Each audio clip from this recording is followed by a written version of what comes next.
किसी ने बड़े काम की बात कही है, यदि यूं ही मिल जाती कामयाबी तो हर शख्स कामयाब होता, फिर ना ज़रूरत होती किसी हुनर की और ना ही कोई शख्स लाजवाब होता। नमस्कार दोस्तों, एक छोटी सी कहानी आपके लिए। ये एक नेक दिल इंसान राजा की है। एक ऐसे राजा थे जो बहुत ही प्रजा हितैषी थे, ईमानदार थे, अपनी प्रजा का, अपने राज्य का दिल से पूरा देखभाल करते थे। एक बार वो अपने राज्य के लोगों की समस्याओं का समाधान करने के लिए दरबार लगाए हुए थे, जिसमें उनके सभी मंत्री बैठे थे, राज्य के और प्रतिष्ठित लोग बैठे थे, विद्वान लोग बैठे थे, प्रजा बैठी थी, सब लोग बैठे हुए थे। राजा प्रजा की समस्याओं का समाधान कर रहे थे, दरबार आगे बढ़ रहा था। उसी समय उस दरबार में एक आदमी की एंट्री होती है। एक बाहरी आदमी आता है जो राजा से निवेदन करता है कि राजन, मेरा एक सवाल है। राजा कहते हैं, ठीक है, फरमाइए, क्या सवाल है। वो कहता है, राजन, मेरे पास ये दो टुकड़े हैं, एक कांच का टुकड़ा है और एक हीरे का टुकड़ा है। ये दो मैं लेकर के आया हूँ। अगर आपके राज्य में कोई भी इसकी पहचान बता देगा तो मैं ये हीरा आपको दे दूंगा, ये आपकी तिजोरी की शोभा को बढ़ाएगा। लेकिन अगर नहीं बता पाए और गलत बताए तो फिर आपको इस हीरे के बराबर संपत्ति मुझे देनी पड़ेगी। हीरा तो मेरा रहेगा ही, साथ ही आपको इसके बराबर की संपत्ति मुझे देनी पड़ेगी। अब मैं ये आपके लिए चुनौती देता हूँ। अब चूंकि सभी मंत्री बैठे थे, राजा भी थे, बहुत सारे लोग बैठे हुए थे, तो प्रजा में एक बार सन्नाटा छा गया। राजा सोच ही नहीं पाए क्या करें। लेकिन राजा को विश्वास था कि हमारे राज्य में कोई न कोई तो होगा जो इसकी पहचान बता लेगा। राजा ने उस आदमी की चुनौती को स्वीकार कर लिया और रखवा दिया उसको। और अब राजा अपने मंत्रियों की तरफ देखने लगे। ये लगता था उन्हें कि जो मंत्री हमारे बहुत अच्छे हैं, पारखी हैं, हो सकता वो बता ले जाए। लेकिन मंत्री लोग भी डर रहे थे अंदर से कि क्या करें। लेकिन चूंकि उसने मौका दिया था कि ऐसा नहीं था कि आप बताए तो एक ही आदमी बताएगा, कोई भी आकर के पहचाने और बताए।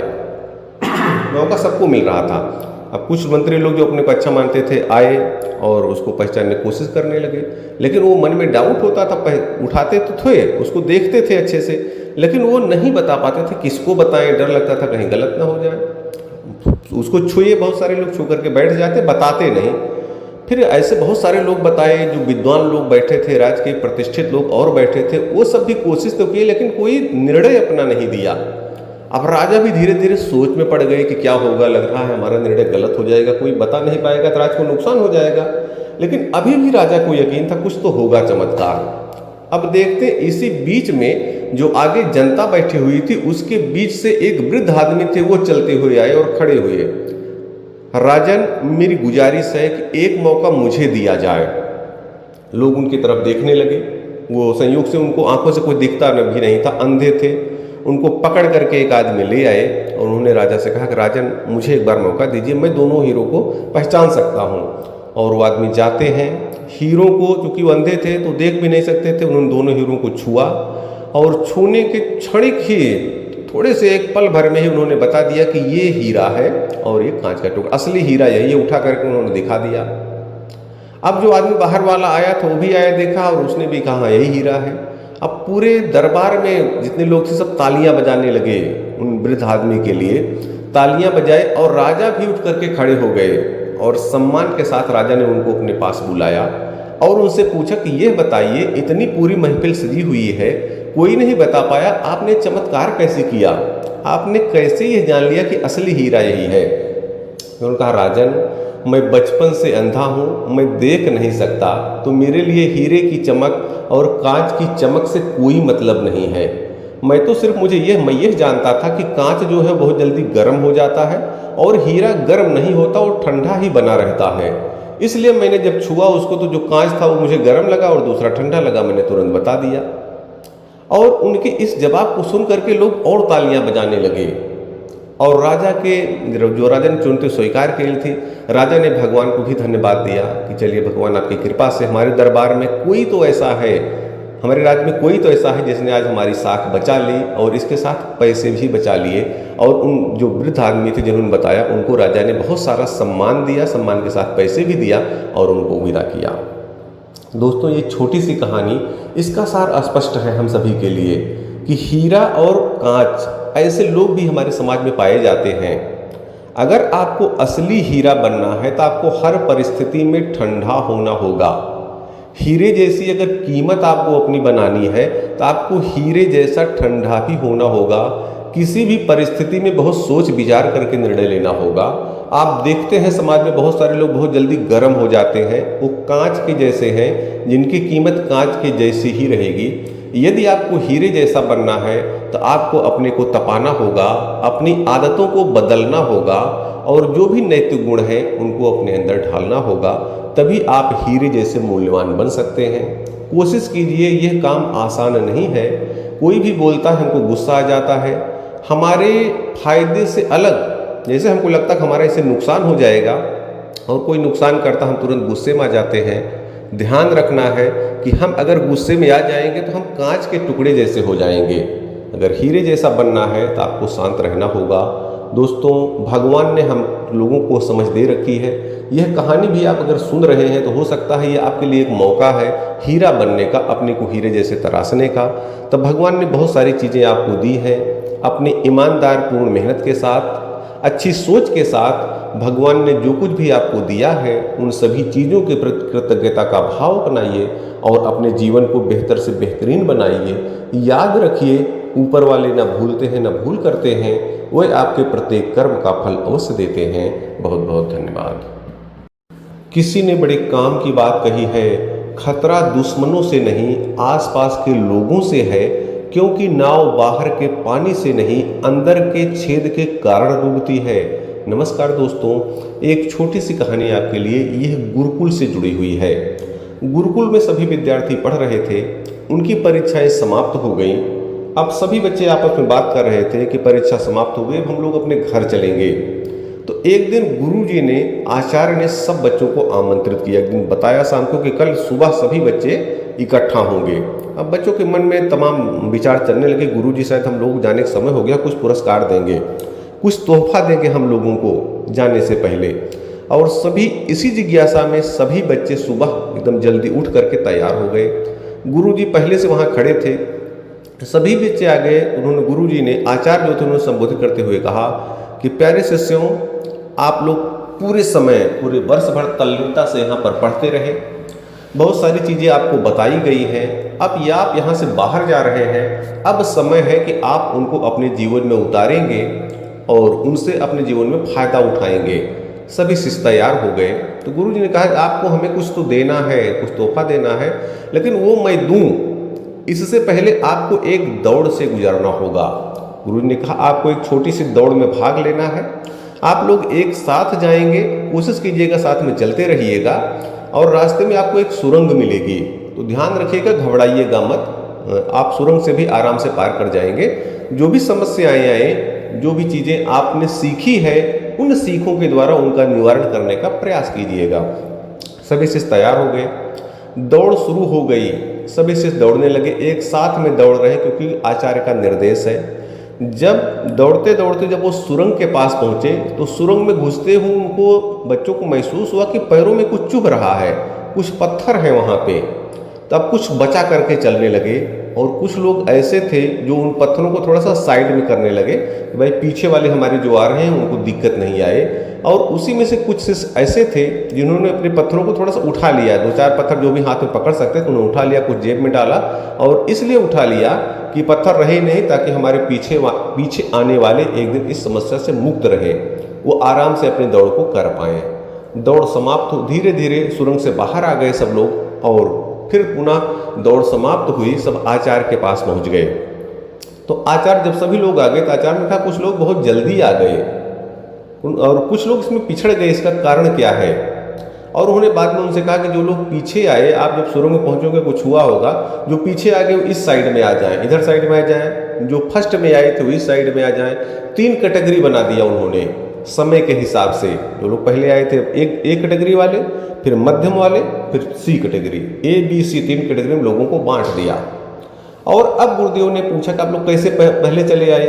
तो जो शिष्य पहले आए तो उन्होंने कहा कि गुरुजी पत्थर तो आया बीच में, लेकिन हम उसको बचा करके अपने पैरों को थोड़ा सा संभाल के रखे, पंजों के बल दौड़े और हम बाहर आ गए। अच्छा, गुरु ने कहा अच्छा ठीक है, इसलिए आप लोग जल्दी आ गए। फिर दूसरा ग्रुप था, उन्होंने बताया गुरुजी हम लेट इसलिए हो गए क्योंकि हम उन पत्थरों को हटाने लगे पैरों से। हमने कहा उसको हम साइड में कर दें ताकि पीछे आने वालों को कोई तकलीफ ना हो और वो अपनी दौड़ अच्छे से कर पाए। गुरु ने कहा अच्छा ठीक है।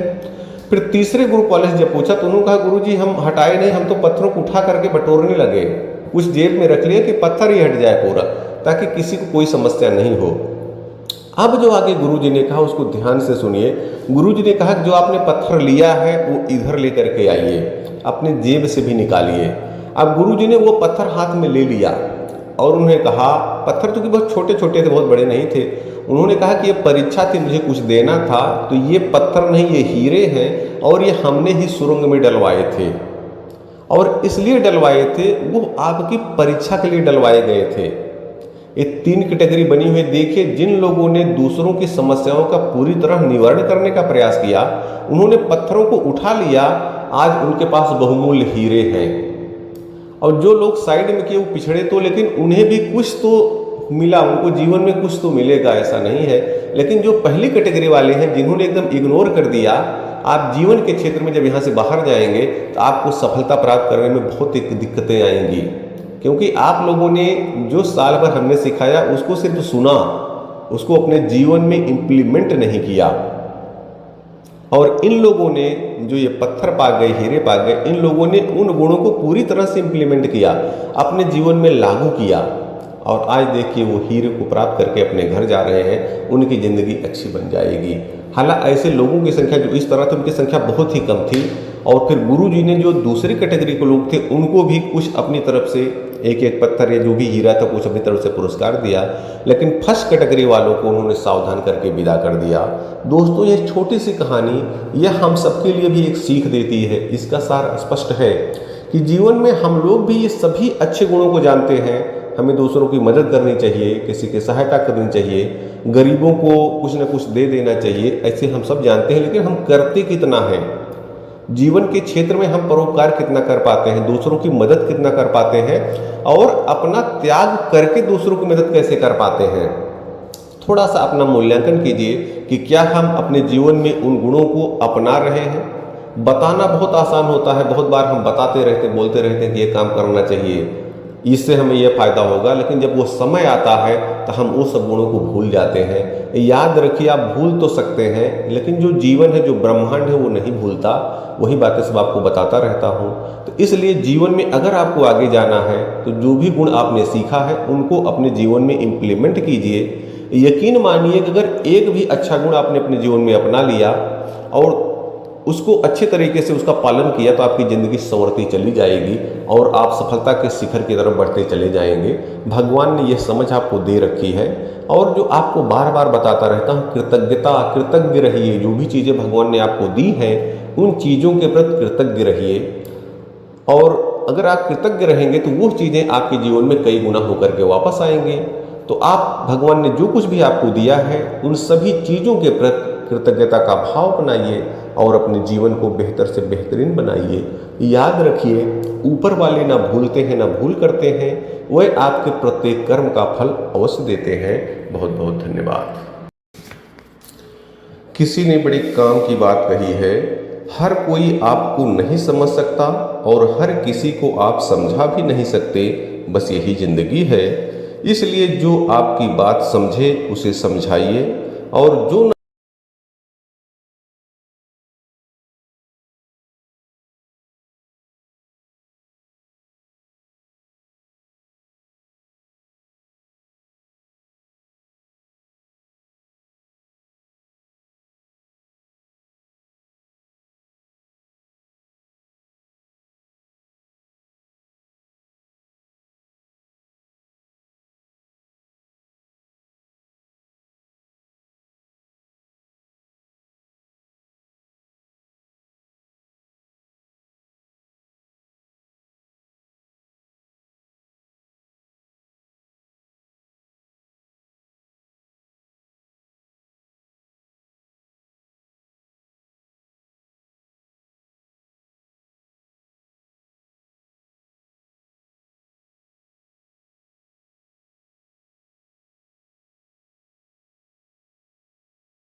किसी ने बड़े काम की बात कही है, वक्त, ख्वाहिशें और सपने हाथ में बंधी घड़ी की तरह होते हैं, जिसे हम उतार कर रख भी दें तो उनका चलना रुकता नहीं है। देवियों और सज्जनों नमस्कार। एक छोटी सी कहानी, यह कहानी है एक बहुत बड़े मशहूर डॉक्टर की, जो भारत के थे लेकिन अपने क्षेत्र में इतना अच्छा उन्होंने काम किया कि वो पूरे विश्व में प्रसिद्ध हो गए एक तरह से, और वो अमेरिका में रहने लगे। तो एक बार वो किसी कार्यक्रम के सिलसिले में भारत आए और अपने एक मित्र के यहाँ रुके, डॉक्टर शर्मा के यहाँ रुक गए। उनको अगले दिन किसी कार्यक्रम में जाना था जो वहाँ से बहुत दूर था। तो इन लोगों ने डिसाइड किया कि हम लोग रात में ही चलते हैं, और वो ड्राइवर को बुलवाए और डॉक्टर शर्मा के साथ वो खुद उसमें बैठ गए, गाड़ी में बैठ गए और दोनों लोग चल दिए। गाड़ी चली, जब शहर से बाहर निकले तो देखते हैं धीरे धीरे मौसम बदलने लगा, बिजली कड़कने लगी और बादल गरजने लगे, और देखते ही देखते धीरे धीरे बारिश होने लगी। ड्राइवर ने कहा कि साहब क्या करें, गाड़ी कहीं कहीं देख करके साइड में लगा दें। तो उन्होंने कहा कि नहीं, ऐसा करो, बारिश बहुत तेज़ नहीं है, धीरे धीरे गाड़ी आगे बढ़ाते चलो। गाड़ी धीरे धीरे ड्राइवर संभाल करके आगे ले चल रहा है, लेकिन जब आगे बढ़ा थोड़ा बारिश और तेज हो गई तो ड्राइवर को लगा कि गाड़ी थोड़ा सा डिसबैलेंस हो रही है। उतर करके देखता है तो एक पहिए की हवा कम हो गई थी, हवा निकल गई थी, गाड़ी पंचर हो गई थी। तो ड्राइवर ने कहा कि साहब गाड़ी तो पंचर हो गई है, इसको बदलना पड़ेगा, लेकिन बारिश तेज है, अभी इस बारिश में नहीं किया जा सकता। हम लोग ऐसा करते हैं, देखते हैं, थोड़ा देर रुकते हैं, फिर बारिश बंद होगी सही करके फिर आगे चलेंगे। जो कि बहुत घनघोर अंधेरा था और उपसार से बाहर आ गए थे। तो वो दाएं बाएं देखते हैं तो एक मकान में दीप के जलने की लाइट आ रही थी, ऐसा लग रहा था वहाँ पर कोई जग रहा है।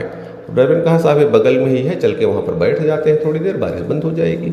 जाते हैं वहाँ पर, दरवाज़ा नॉक करते खटखटाते हैं तो एक बूढ़ी माँ निकलती हैं और उनसे कहते हैं माता जी हम लोग जा रहे थे, हमारी गाड़ी का पहिया पंचर हो गया है, बारिश हो रही, थोड़ी देर हम आपके यहाँ बैठेंगे, जैसे बारिश बंद होगी चले जाएंगे, आप क्या हमको बैठने का मौका देंगी।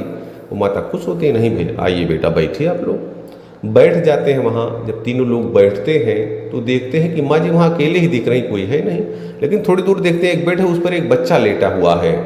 तो डॉक्टर शर्मा थे, वो पूछे उससे कि माता जी आप कैसी हैं, क्या ये बच्चा कैसे लेटा है। तो जो बूढ़ी माँ थी वो बताने लगी कि ये मेरा पोता है और ये एक बहुत भयानक बीमारी से परेशान है, और मैं इसका इलाज कराने का बहुत प्रयास करी लेकिन इलाज हुआ नहीं। और मैं जब दिल्ली गई तो मुझे पता चला कि एक मशहूर डॉक्टर है जो दिल्ली में रहते हैं लेकिन इस समय अमेरिका में रहते हैं, कभी कभी आते हैं, वही इसका इलाज कर सकते हैं। और वास्तव में जो शर्मा जी के मित्र थे वो डॉक्टर पटनायक जी थे, और वो जो महिला थी, बूढ़ी माँ थी, वो उन्हीं के बारे में चर्चा कर रहे थे। उन्होंने कहा कि डॉक्टर पटनायक के नाम से है और वही इसका इलाज कर सकते हैं। अब जब शर्मा जी थे तो उनको विश्वास नहीं हुआ जब बूढ़ी माँ ने ये बात कही, और वो एकदम आश्चर्यचकित हो गए। और उन्होंने कहा, बूढ़ी माँ से कहा, माँ जी आप चिंता ना कीजिए, जिन डॉक्टर्स की चर्चा कर रही हैं वो यही डॉक्टर पटनायक जी हैं, और आपके बच्चे का इलाज हो जाएगा। डॉक्टर पटनायक साहब उठते हैं, जाकर के बच्चे को देखते हैं और बूढ़ी माँ को आश्वासन देते हैं, माता जी आप चिंता न कीजिए, मैं आया हूँ, आप इसको ले करके आइएगा, दिल्ली में इसका पूरा इलाज हो जाएगा। और जो बूढ़ी माँ होती है बताती हैं, बेटा मैं बहुत दिनों से परेशान थी, मेरा ये पोता ये दीप है कुल का, ये बुझ ना जाए, इसीलिए मैं ये दीप जला के रखती थी, इसको मैं बुझने नहीं देती थी, हमेशा जलता रहता था। और मैं भगवान पे विश्वास करके बैठ गई थी कि भगवान कुछ न कुछ करेंगे, मेरे हाथ में जितना तो मैंने प्रयास कर लिया। और ऊपर वाले की देखिए कृपा कि आज उन्होंने आपको यहीं पर भेज दिया। और इस तरह से उस बच्चे का इलाज हुआ और वो जो बच्चा था वो स्वस्थ हो गया, और वो बूढ़ी माँ की जो ज़िंदगी है वो पटरी पर आ गई। थोड़ी देर बाद बारिश बंद हुई और डॉक्टर वो गया, ड्राइवर ने वो पहिए को चेंज किया और फिर से डॉक्टर्स लोग चले गए। दोस्तों ये छोटी सी कहानी ये हमें यह सिखा रही सिर्फ कि अगर हम भगवान पर विश्वास रखें, जब सभी हमारे दरवाजे बंद हो जाते हैं, अगर हम भगवान पर विश्वास रखते हैं तो यकीन मानिए भगवान कोई ना कोई रास्ता जरूर निकाल देते हैं, आपकी समस्याओं के समाधान का कोई उपाय जरूर बता देते हैं और आपकी समस्याओं को हल कर देते हैं। बस लेकिन ये मानिए कि आपका विश्वास किस स्तर तक है, आप कितना ज़्यादा उनके ऊपर विश्वास कर सकते हैं। बहुत बार हम थोड़ी देर देखते हैं फिर निराश हो जाते हैं, अधैर्य हो जाते हैं, हमें लगता है कि भगवान हमारी मदद नहीं करेंगे। तो अगर आप भी जीवन में ऐसे किसी समस्या से जूझ रहे हैं जिनका निदान आप नहीं खोज पा रहे हैं, तो शांतपूर्ण मन से बैठ जाइए, ध्यान कीजिए, भगवान को याद कीजिए, अपनी वो समस्या भगवान को समर्पित कर दीजिए। यकीन मानिए उसका हल निकलेगा। इस तरह से भगवान ने जीवन में आपको जो कुछ भी दिया है उन सभी चीज़ों के प्रति कृतज्ञता का भाव अपनाइए और अपने जीवन को बेहतर से बेहतरीन बनाइए। याद रखिए, ऊपर वाले न भूलते हैं न भूल करते हैं, वह आपके प्रत्येक कर्म का फल अवश्य देते हैं। बहुत बहुत धन्यवाद। किसी ने बड़े काम की बात कही है, जल्दी जागना हमेशा ही फायदेमंद होता है, चाहे वो नींद से हो, अहम से हो या वहम से हो। नमस्कार दोस्तों, एक छोटी सी कहानी। यह कहानी पिता पुत्र की है। एक पिता थे जो मूर्तिकार थे। धीरे धीरे उनका बेटा था वो बड़ा होने लगा, तो मूर्तियों को बनाने में उनका साथ देने लगा, मूर्ति बनाने की कला उनसे सीखने लगा। और धीरे धीरे जब उनका पुत्र बनाता, मूर्तियों को बनाता, वो देखते और कहते कि इसमें यह कमी रह गई है, इसको सही करो। और वो बेटा उस कमी को सुधार देता और अच्छी मूर्ति बनाता। धीरे धीरे बेटा बड़ा होने लगा और वो बहुत अच्छी मूर्तियाँ बनाने लगा। जब भी वो मूर्ति बना करके लाता, पिताजी देखते, खुश होते और उसको कहते बेटा ये थोड़ा सा इसमें और ऐसा कर लो तो और अच्छा हो जाएगा, और उसमें सुधार कर देता। धीरे धीरे वो बेटा बड़ा हो गया और उसकी मूर्तियाँ अच्छे दाम में बिकने लगी। और एक समय आया कि जब उसकी मूर्ति पिता से ज़्यादा दामों पर बिकने लगी। पिता की मूर्तियों को लोग इतना पैसा नहीं देते थे, उससे ज़्यादा पैसा उस बेटे की मूर्तियों के लिए लोग देने लगे। उसकी प्रसिद्धि भी बढ़ने लगी। अब उसके फिर भी जब भी वो मूर्ति बना करके लाता, पिताजी को दिखाता, देखते तो कहते बेटा तो अच्छा बना है, थोड़ा सा ये है। लेकिन अब उसको यह बात चुभने लगी। जब मूर्ति बना के लाता, पिताजी कहते तो उसको लगता, मन में वो सोचता कि ठीक नहीं है। और एक दिन उसके सब्र का बांध टूट गया। एक मूर्ति बहुत अच्छे से बनाया और ले करके आया। पिताजी ने कहा उससे बेटा ये बहुत अच्छी बनाए हो, ये कमी रह गई। तो उसने कहा पिताजी मैं कुछ भी बना के लाता हूँ, अब डेली कमी निकालते रहते हैं। अगर आप इतने ही बड़े मूर्तिकार हैं, इतनी अच्छी आपको परख है, तो आपकी मूर्तियाँ तो मुझसे कम दामों में बिकती हैं और आप मेरी कमियाँ बराबर निकालते रहते हैं। उसकी बात को सुन करके पिताजी सन्न रह गए। अरे ये बेटा ऐसा कह रहा। उन्होंने कहा ठीक है बेटा। अब उस दिन के बाद से जब भी वो मूर्ति बना के दिखाता तो पिताजी कहते ठीक है बेटा। अच्छा, वो उसमें कोई कमी नहीं निकालते थे। इसका प्रभाव आगे ये हुआ कि धीरे धीरे उसकी मूर्तियों के लिए लोगों ने पैसा ज़्यादा देना कम कर दिया। अब जो लोग पहले आते थे ज़्यादा पैसा देते थे, उनका नहीं भाई इतने पैसे नहीं देंगे, ये इतने तक ही है, इतने देना हो आप दे दो। धीरे धीरे उसकी प्रसिद्धि भी डाउन हुई और उसकी मूर्तियों की बिक्री कम होने लगी, पैसा कम होने लगा। अब वो पुत्र तब थोड़ा सा सोचने लगा और एक दिन वो अपने पिता के पास बैठा और कहा पिताजी मेरी बहुत अच्छे से चल रहा था, लेकिन अब क्या हो गया, ये मेरी कमी कहाँ रह जा रही है क्या। तो वो बताने लगे कि बेटा जो आपने ये किया, उस दिन हम बताए आपने ऐसा बोला, ये मुझे भी लगा था। एक समय ऐसा मेरे भी जीवन में आया था जब पिताजी मेरे साथ ऐसे करते थे, पिताजी मेरे मूर्ति बनाते थे और मैंने भी उनको टोक दिया था कि आप जो है हमारी कमी बराबर निकालते रहते हैं और अपने नहीं देखते हैं। तो पिताजी हमारी बनती है, तो मैं भी इसी चीज़ से गुजरा था। तो उन्होंने कहा लेकिन आप बार बार ये क्यों ऐसा करते थे, क्यों ऐसा हुआ। तो कहते थे बेटा आप मूर्ति बहुत अच्छी बनाते हैं, उसमें कोई शंका नहीं है, लेकिन मैं जब इसकी थोड़ी सी कमी निकालता था तो आपको लगता था कि मेरे अंदर थोड़ी कमी रह गई है, आप उसको दूर करने की कोशिश करते रहते थे।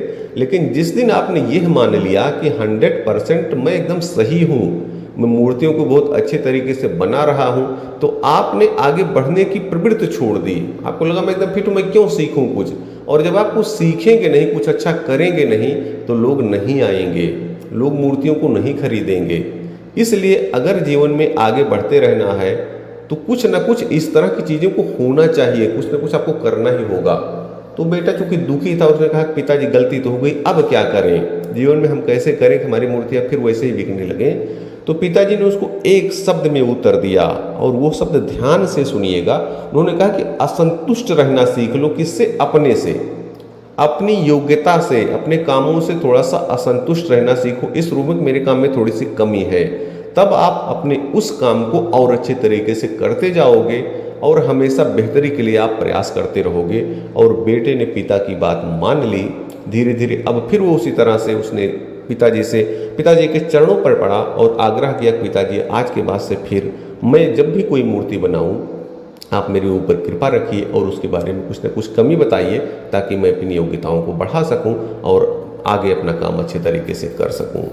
दोस्तों, ये छोटी सी कहानी है, इसका सार स्पष्ट है कि अगर हमें हमारे से बड़े कोई लोग हैं, हमारे बड़े बुजुर्ग हैं, अगर हमें कोई बात बताते हैं तो हमें उनकी बातों को गौर से सुनना चाहिए, ध्यान से सुनना चाहिए और सुधार की कोशिश करनी चाहिए एक। और दूसरा है कि जीवन में अगर आपको किसी क्षेत्र में आगे बढ़ना है तो कभी मन में यह मत सोचिए कि मैं 100% पूरा हो गया हूँ। यह मान के चले कि हमारे अंदर कुछ कमी है और हम सुधार सकते हैं, क्योंकि इस संसार में, इस जगत में कोई भी 100% सही नहीं है। कुछ ना कुछ कमियां सबके अंदर है। हमें कोशिश करनी है कि उनके अंदर अगर कुछ अच्छाइयां हैं उनको प्रेरित करने की कोशिश करें, क्योंकि आदमी जीवन में अपनी अच्छाइयों पर काम करके ही आगे बढ़ सकता है। तो दोस्तों, इस प्रकार से आपको जो बताता रहता हूँ, कृतज्ञता का भाव यह है कि आपके अंदर जो भी गुण है, जो भी चीज़ें आपको भगवान ने दी हुई है, अगर आप उनके प्रति कृतज्ञ रहेंगे तो चीज़ें बढ़ेंगी। वही बात जो हर कहानी के अंत में कहता रहता हूँ, भगवान ने जो भी चीज़ें आपको दी हैं उन सभी चीज़ों के प्रति कृतज्ञता का भाव अपनाइए और अपने जीवन को बेहतर से बेहतरीन बनाइए। याद रखिए, ऊपर वाले न भूलते हैं न भूल करते हैं, वह आपके प्रत्येक कर्म का फल अवश्य देते हैं। बहुत बहुत धन्यवाद। किसी ने बड़े काम की बात कही है, पत्थर में एक ही कमी है कि वो पिघलता नहीं, लेकिन यही उसकी खूबी है कि वो बदलता भी नहीं। नमस्कार दोस्तों, एक छोटी सी कहानी आपके लिए, ये पिता और पुत्री की है। पिता थे, उनकी पुत्री बड़ी प्यारी बिटिया थी, वो धीरे धीरे बड़ी हो रही थी। अभी उसकी उम्र ज़्यादा नहीं थी, वो 7 या 8 साल की रही होगी। विद्यालय जाना उसने शुरू कर दिया था, लेकिन अपने गुणों से उसने सबको प्रभावित कर लिया था। पिताजी उसको जो भी सिखाते थे उसको बड़े मनोयोग से वो सीख जाती थी, और जो भी संस्कार देते थे उसका भी वो पालन करती थी।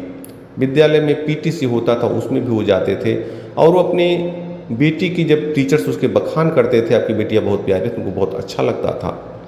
उन्हें उसके ऊपर थोड़ा सा गर्व था, चलो मेरी बेटी मेरी बातों को मानती है और अच्छी चीज़ें सीख करके अपना नाम रोशन कर रही है, अच्छे गुणों को सीख रही है, आगे बढ़ करके जब बड़ी हो जाएगी कुछ अच्छा करेगी। एक दिन संयोग से वो गए, किसी जगह पर विद्यालय में ही गए, और बहुत सारे लोग वहाँ इकट्ठा थे। वो सेब लेकर के गए थे, 2 सेब लेकर के गए, उन्होंने अपनी बेटी को दे दिया। उस बिटिया जो थी उसको सेब बहुत प्रिय भी था। उन्होंने अपनी बेटी को दिया, कहा बेटा ऐसा करो, 1 सेब आप खा लो और 1 सेब आप हमें दे देना। क्योंकि बिटिया को सेब बहुत प्रिय था, तो उसने क्या किया, और पिताजी की बात को सुना, तो उसने 1 सेब उठाया और उससे 1 टुकड़ा काट लिया। काट करके उसको चखने लगे। पिताजी सोच रहे थे अच्छा एक ली है, जो दूसरा वो मुझे दे देगी। अब उसने क्या किया, जो बिटिया थी उसने दूसरे भी सेब को उठाया और उसे भी 1 टुकड़ा काट लिया। अब चूंकि विद्यालय में थे, लोग सामने बैठे भी थे, वो देख रहे थे। अब वो देखे तो वो बेटी दोनों सेबों को, दोनों, इसको भी जूठा कर दिया, उसको भी जूठा कर दिया। अब पिताजी भी सोचने लगे कि मेरी बिटिया इतनी अच्छी थी, कैसे इतना इसके अंदर लालच आ गया सेब के प्रति, क्या कर रही है, हमने कहा था 1 सेब दे दो। अब लोग जो थे सामने खड़े थे वो भी चौंक गए, आश्चर्य में पड़ गए कि बिटिया अपने पिताजी को भी सेब नहीं दे रही है। लेकिन बेटी ने दोनों को खाया और थोड़ी देर आंखें बंद करके वो कुछ सोचती रही, और थोड़ी ही देर बाद जो उसने किया, उसने सबके नज़रिए को बदल दिया। फिर उसने 1 सेब उठाया और कहा कि पापा ये सेब आप खाइए, ये बहुत मीठा है, ये सेब जो है उतना मीठा नहीं, आपके खाने लायक नहीं, आप इसको खाइए। और मैंने इसलिए दोनों को चेक किया कौन सा मीठा, कौन सा आपके योग्य होगा। तो बेटी की ये बात सुन करके पिता के मन में जो बातें चल रही थी मेरी बिटिया कैसी है, वो सब धारणा एकदम से बदल गई। उन्होंने अपनी बिटिया को पकड़ करके अपने गले से लगा लिया, और बाकी जो सब लोग थे वो तालियां बजाने लगे। बड़ी छोटी सी कहानी है दोस्तों, इसका सार एकदम स्पष्ट है कि जीवन में भी कभी किसी को उसके एक काम से मत आंकिए, एक कृत्य से ही मत आंकिए। थोड़ा सा देखिए कि उसने उस काम को किया क्यों है, उसको ये काम क्यों करना पड़ा, उसकी भावनाएं क्या हैं, उसकी धारणाएं क्या हैं। अगर आप इस चीज़ को समझ जाएंगे तो आपका विचार बदल जाएगा। आप व्यवहारिक क्षेत्र में देखिए, बहुत बार हम किसी के एक काम से उसका मूल्यांकन कर लेते हैं और उसी काम के आधार पर अपना नज़रिया बना लेते हैं, और हमारा जीवन या संबंध जो है वो दुखद हो जाता है, और हम हो सकता है किसी एक अच्छे इंसान को हमेशा के लिए खो दें। तो कभी भी जीवन में ध्यान रखिए, किसी का मूल्यांकन उसके एक काम से न कीजिए, उसके और भी कामों को देखिए, 2-3 कामों को देखिए, उसको परखने की कोशिश कीजिए, तब उसके बारे में धारणा बनाइए। अगर आप ऐसा करेंगे तो जीवन में आप सुखी रहेंगे। और भगवान ने आपको ये समझ दे रखी है कि आप किसी का मूल्यांकन कर सकते हैं। तो भगवान ने जो गुण भी आपको दिया है, जो ज्ञान आपको दिया है, जो विचार आपको दिया है, उन सभी चीज़ों के प्रति कृतज्ञता का भाव अपनाइए और अपने जीवन को बेहतर से बेहतरीन बनाइए। याद रखिए, ऊपर वाले न भूलते हैं न भूल करते हैं, वह आपके प्रत्येक कर्म का फल अवश्य देते हैं। बहुत बहुत धन्यवाद। किसी ने बड़े काम की बात कही है, जब गलत पासवर्ड से एक छोटा सा मोबाइल नहीं खुलता तो गलत कर्मों से जन्नत के दरवाजे कैसे खुलेंगे। नमस्कार दोस्तों, एक छोटी सी कहानी ये महात्मा बुद्ध के जीवन से जुड़ी हुई है। प्रवचन के क्रम में महात्मा बुद्ध एक बार एक गांव में अपना प्रवचन दे रहे थे, लोगों को संबोधित कर रहे थे। तो जब उनका प्रवचन समाप्त हुआ तो उनके पास एक वृद्ध आदमी आए जो रोने लगे। तो उनके रोने से महात्मा बुद्ध भी आश्चर्य में पड़ गए कि ये इनको क्या हो गया। तो पूछे तो उन्होंने बताया कि मेरा एक बड़ा लड़का है जो कुछ काम नहीं करता, दिन भर सोता रहता है और भगवान को कोसता रहता है कि भगवान ने हमको सिर्फ शरीर दे दिया, इस शरीर के अलावा मुझे कुछ भी नहीं दिया भगवान ने, और मुझे गरीबी में रखा है, मतलब तमाम ऐसी बातें वो कहता रहता है।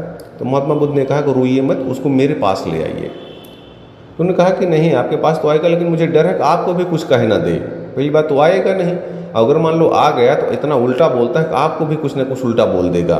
तो महात्मा बुद्ध ने कहा इसकी चिंता तुम मत करो, मुझे कुछ भी बोलेगा मैं सह लूँगा, मैं तो लोगों को सुनता रहता हूँ और अपनी जो सही बातें वो सुना देता हूँ, तो मुझे किसी की बातों का कोई असर नहीं होता, कोई कुछ भी कहे मैं उसको अपने ऊपर नहीं लेता।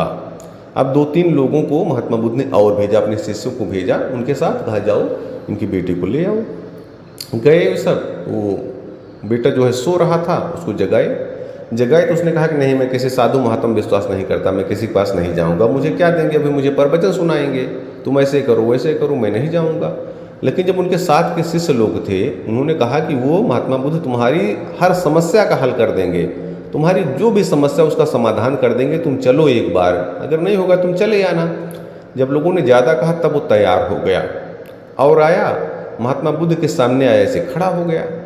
मतलब मुझसे पूछा बताओ क्या समस्या। तो उसने कहा कि भगवान ने तो हमें सिर्फ ये शरीर दे दिया और कुछ दिया नहीं, हमारे पास तो कुछ खाने पीने भी नहीं है, हम बहुत एकदम गरीब हैं, भगवान ने हमें सिर्फ ये निकम्मा शरीर एक तरह से दे दिया और कुछ भी नहीं है। तो महात्मा बुद्ध ने कहा तुम पैसा चाहते हो, तुम अमीर बनना चाहते हो ना। तो मुझे कहा हाँ मैं पैसा चाहता हूँ। उन्होंने कहा मैं तुम्हें रास्ता बता देता हूँ, तुम्हें पैसा मिल जाएगा, ठीक। उसने कहा ठीक है बताइए। तो उसने कहा हमारे एक मित्र हैं जो राजा हैं, उनका एक बेटा है जिसकी दोनों आंखें नहीं हैं, आंखें तो हैं लेकिन उसको दिखाई नहीं पड़ता साफ, बहुत वो इलाज करवाए लेकिन उनको इसका निदान नहीं हुआ। तो डॉक्टरों ने यह कह रखा है, वैद्यों ने यह कहा है कि अगर किसी की आंखें मिल जाए, इसको लग जाए तो इसको दिखाई पड़ेगा। और तुम ये कह रहे हो तुम्हारा शरीर एकदम बेकार है, भगवान ने तुम्हें सिर्फ शरीर दिया है, तुम ऐसा करो अपनी दोनों आंखें दे दो और जितना तुम कहोगे उतना पैसा मिल जाएगा, 50 लाख रुपए देंगे, इसका मैं वादा कर देता हूँ अभी तुम्हें। और तुम उनको दोनों आंखें दे दो और तुम बैठे रहते हो, तुम्हें देखने की ज़रूरत है नहीं, तुम्हारे पास खूब सारा पैसा आ जाएगा। अब वो जब ये सुना तो जो युवा था वो चुप सन्न रह गया। उसने कहा नहीं मैं अपनी आंखें नहीं दे सकता। उन्होंने कहा क्यों नहीं दे सकते हो। तो फिर उन्होंने कहा, महात्मा ने कहा अच्छा ठीक है तुम दोनों आंखें मत दो, एक आंख दे दो अपनी, एक आंख के भी मैं तुम्हें 50 लाख रुपए दिलवा दूंगा और तुमको भी दिखाई पड़ेगा, उनका भी काम हो जाएगा, वो बच्चा भी देखने लगेगा और तुम्हें पैसे भी मिल जाएंगे। अब वो जो युवा था वो फिर भी सन्न रह गया, वो कुछ बोल ही नहीं पाया क्या बोले। उसने कहा नहीं मैं अपनी आंखें नहीं दे सकता, मैं अपनी आंखें किसी कीमत पे नहीं दे सकता। अब जो महात्मा बुद्ध ने कहा वो ध्यान से सुनिएगा। महात्मा बुद्ध ने कहा अभी तक तुम कह रहे थे कि हमारा बेकार शरीर है, हमको भगवान ने सिर्फ ये शरीर दे दिया है और इस शरीर के एक अंग जो आँख है उसकी कीमत तुम्हें इतनी मिल रही है और तुम देने को तैयार नहीं हो और पूरे दिन रात कोसते रहते हो भगवान ने हमें सिर्फ बेकार का शरीर दिया है। जो युवा था अब उसको समझ में आ गया था, वो भगवान के चरणों में गिर गया और वो समझ गया था अब क्या करना है और वो वापस गया, उसका जीवन पटरी पर आ गया। दोस्तों कहानी बहुत ही छोटी है, इसका सार स्पष्ट है कि हम लोग भी बहुत बार अपने समझते हमारे पास कुछ है ही नहीं, सिर्फ भगवान ने हमको यहाँ पर पैदा कर दिया है, ऐसा कभी मत सोचिए। आपका ये शरीर बहुत कीमती है, आपके कर्म बहुत कीमती हैं, आपके विचार बहुत कीमती हैं। इस शरीर का और इसके अंदर जो विचार है उसका प्रयोग करके, अपनी बुद्धियों का प्रयोग करके, अपनी योग्यताओं का प्रयोग करके आप इस जीवन में बहुत आगे जा सकते हैं, बहुत ज़्यादा पैसे कमा सकते हैं। तो कभी भी आगे जब भी आपको ऐसा लगे कि हमारे पास कुछ भी नहीं है, आप थोड़ा ठीक से अपना मूल्यांकन कीजिए और भगवान को धन्यवाद दीजिए। भगवान ने आपको इतना अच्छा शरीर दिया है, आप इसके सहारे बहुत ऊंचाइयों तक तो पहुंच सकते हैं। तो वही बातें जो आपको बताता रहता हूं हमेशा हर वीडियो में, भगवान ने जो भी चीज़ें आपको दी हुई हैं, सच्चे मन से उन सभी चीज़ों के प्रति कृतज्ञता का भाव बनाइए और अपने जीवन को बेहतर से बेहतरीन बनाइए। याद रखिए, ऊपर वाले न भूलते हैं न भूल करते हैं, वह आपके प्रत्येक कर्म का फल अवश्य देते हैं। बहुत बहुत धन्यवाद। किसी ने बड़े काम की बात कही है, जब गलत पासवर्ड से एक छोटा सा मोबाइल नहीं खुलता तो गलत कर्मों से जन्नत के दरवाजे कैसे खुलेंगे। नमस्कार दोस्तों, एक छोटी सी कहानी। यह कहानी एक भगवान के भक्त की है। एक आदमी थे, नेक दिल थे, वो सच्चे मन से भगवान की पूजा करते थे और उनसे अपनी इच्छाओं को कहा करते थे। चमत्कार देखिए, एक दिन भगवान खुश हो गए और उनके सामने प्रकट हो गए और कहे कि भक्त मांग लो जो तुम्हें मांगना है। उन्होंने कहा अच्छा ठीक है। भक्त वो सोचने लगे क्या मांगे भगवान से, क्या मांगे क्या मांगे, वो सोचने लगे और उन्होंने फिर कहा, उनके पास घर नहीं था, उन्होंने कहा कि भगवान हमारे लिए घर बना दीजिए, हमारा घर 5 मंजिला हमारा घर बन जाए। तो भगवान ने कहा ठीक है, आप जो मांग रहे हो वो मैं सब दूंगा आपको, लेकिन एक शर्त रहेगी, जो भी आप मांगेंगे उसका डबल आपके गांव वालों को मिलेगा। उनका ठीक है। घर मांग लिए कि हमारा घर 5 मंजिल का हो जाए और भगवान ने कहा तथास्तु, और देखते ही देखते उनका घर 5 मंजिल का आलीशान घर बन गया, हवेली बन गई। लेकिन अगले ही पल जो देख रहे हैं, गांव में जो अन्य लोग थे उनके घर भी बन गए और 5 नहीं 10 मंजिल के घर बन गए। अभी जब बाहर निकलते देखते तो लोगों का अपना घर देखते 5 मंजिला और दूसरों का देखते 10 मंजिला, तो इनको बड़ा वो होता, ये शौक महसूस करते, अच्छा नहीं महसूस करते, इनको लगता मेहनत हमारी है और सबके घर तैयार हो गए। फिर लेकिन हालांकि ये चलता रहा। फिर कुछ दिनों बाद इन्होंने एक बार फिर पूजा की, भगवान फिर प्रकट हुए। उन्होंने कहा प्रभु अब घर तो आपने बना दिया, एक गाड़ी चाहिए थी, आने जाने में दिक्कत आती है। तो भगवान ने कहा इसमें कौन सी बात है, गाड़ी आपको मैं तुरंत देता हूँ। और देखते ही देखते एक आलीशान कार उनके दरवाजे पर खड़ी हो गई। लेकिन फिर क्या हुआ, दूसरे ही पल देखते हैं गांव के जो अन्य लोग थे उनके घर पे 2-2 गाड़ियां खड़ी हो गई। अब जब ये कहीं जाते अपनी कार लेके जाते और जब गांव में निकलते तो गांव वाले लोग घूम भी रहे हैं, कार लेके जा रहे हैं, गाड़ी सबके दरवाजे पर खड़ी है। ये देख करके इनको बड़ा बुरा महसूस होता। ये मन में सोचते कि मेहनत हमने किया, भगवान को खुश हमने किया और गांव वाले इसका फ़ायदा उठा रहे, देखे सबका घर बन गया, सबकी गाड़ी हो गई। अब इनके मन में कुछ चलने लगा, क्या करूं और क्या करूं कि थोड़ा इसका अलग वो इफेक्ट कुछ हो। तो ये इनके एक मित्र थे जो थोड़ा समझदार थे, दूसरे गांव में रहते थे। एक बार उनके पास गए उनसे सलाह लेने के लिए और बताए, अपनी बातें बताई, देखिए भगवान की मैं पूजा करता हूँ, तपस्या करता हूँ, भगवान खुश हुए और ऐसा वरदान दिए। तो जो इनके मित्र थे वो भी खुश हो गए, अरे भाई वाह, आपका गाँव तो इस समय चमक रहा है एकदम, उसके जैसा इस क्षेत्र में कोई गाँव नहीं है, सबके घर देखे आलीशान बन गए, गाड़ियाँ सबके घर पे 2-2 गाड़ियाँ खड़ी हैं, अरे चमत्कार है, आप तो बड़े भाग्यशाली हैं। तो इनके जो मित्र थे वो कहे क्या भाग्यशाली, मेहनत मेरी है, मैंने तपस्या की है और गांव वाले यूं ही फ़ायदा उठा रहे हैं उसका। और ये फिर अपनी व्यथा उनको बताते हैं अपने मित्र को। तो अगले ही क्षण जो इनके मित्र थे उन्होंने उनको सलाह दी कि इस बार जब भगवान आए तो आप ये चीज़ मांग लेना। और ये वहाँ से चले आए। तीसरी बार फिर घर पे बैठे, भगवान की पूजा किए, आराधना किए, भगवान प्रकट हुए और कहे वत्स मांग लो, क्या मांगते हो। तो उन्होंने कहा कि भगवान हमारा एक पैर गड़बड़ कर दो, चलने में हम ठीक से चल नहीं पाए, ऐसा कुछ कर दो। और भगवान ने कहा तथास्तु, ठीक है, जब यही चाहते हो, क्योंकि इन्होंने कहा कि हमारे पास गाड़ी तो ही, पैर थोड़ा गड़बड़ भी रहेगा तो भी हम गाड़ी से चल लेंगे, कहाँ हमको पैदल चलना है। इनके एक पैर में कुछ समस्या आई, लेकिन अगले ही पल गांव के जितने लोग थे सबके दोनों पैरों में समस्याएं आ गई, क्योंकि वरदान की शर्त यही थी कि जो मांगोगे वो डबल मिलेगा। अब गांव के लोग जितने लोग थे जब वो चलते तो लगड़ा के चलते, कोई ठीक से चल नहीं पाता, कोई दौड़ नहीं पाता। अब जब ये बाहर निकले तो इनको तो हल्की सी समस्या थी, लेकिन बाकी लोगों को ज़्यादा दिक्कत थी। अब ये वो देखते तो खुश हो जाते इनको, और इनको लगा कि अब ये हुई काम की बात, नहीं तो अब तक मेरी मेहनत से लोग अच्छा कर रहे थे, और अब ज़रा सा हुआ, अब लोगों को पता चलेगा कैसे लोग अपना काम करेंगे। और ये सोच करके इनको सुकून महसूस होने लगा, थोड़ा सा अच्छा महसूस होने लगा। दोस्तों, ये छोटी सी कहानी, इसका सार यह है कि हम अपने खुश से, अपने सामान से सुखी नहीं हैं। हम दूसरों को देख करके, दूसरों के खुशियों को देख करके दुखी हैं। हमारी समस्या यह नहीं है कि हमारा 5 मंजिला 3 मंजिला मकान है। हमारी समस्या ये कि हमारे पड़ोसी के पास कैसे 5 मंजिला 10 मंजिला मकान है। हमारी गाड़ी 5 लाख वाली है, हमारे पड़ोसी की गाड़ी 10 लाख वाली कैसे है। हमारे पास 3 BHK का मकान है, हमारे पड़ोसी के पास 5 BHK कैसे है। ये सोच करके हम परेशान होते रहते हैं, ईर्ष्या में जलते रहते हैं, और अपने सामान का, अपनी चीज़ों का आनंद नहीं ले पाते हैं। ये चीज़ें दोस्तों कभी जीवन में सुकून नहीं प्राप्त करने देती हैं। इसलिए यदि आपको सुखी रहना है तो आपके पास जो कुछ है उसमें आप सुकून खोजिए, उसी को अच्छा मानिए, और दूसरों के पास जो है उनसे ईर्ष्या करना छोड़िए, उनसे जलन करना छोड़िए। वो उनका है, वो उनके भाग्य का है, वो उनके नसीब में है। और आप देखेंगे जब किसी के पास आपको लगता है कि बहुत अच्छा, कभी उससे बात करके देखिए, तब आपको पता चलेगा कि उनकी समस्याएं क्या हैं। तो दोस्तों, अगर जीवन में सुख से रहना है तो भगवान ने जो भी कुछ आपको दिया है उन सभी चीज़ों के प्रति कृतज्ञता का भाव अपनाइए और अपने जीवन को बेहतर से बेहतरीन बनाइए। याद रखिए, ऊपर वाले न भूलते हैं न भूल करते हैं, वह आपके प्रत्येक कर्म का फल अवश्य देते हैं। बहुत बहुत धन्यवाद।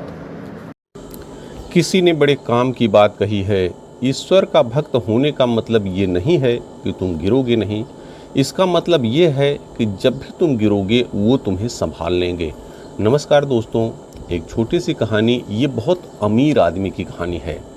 एक बहुत अमीर आदमी थे, बिजनेसमैन थे, बड़े सेठ थे।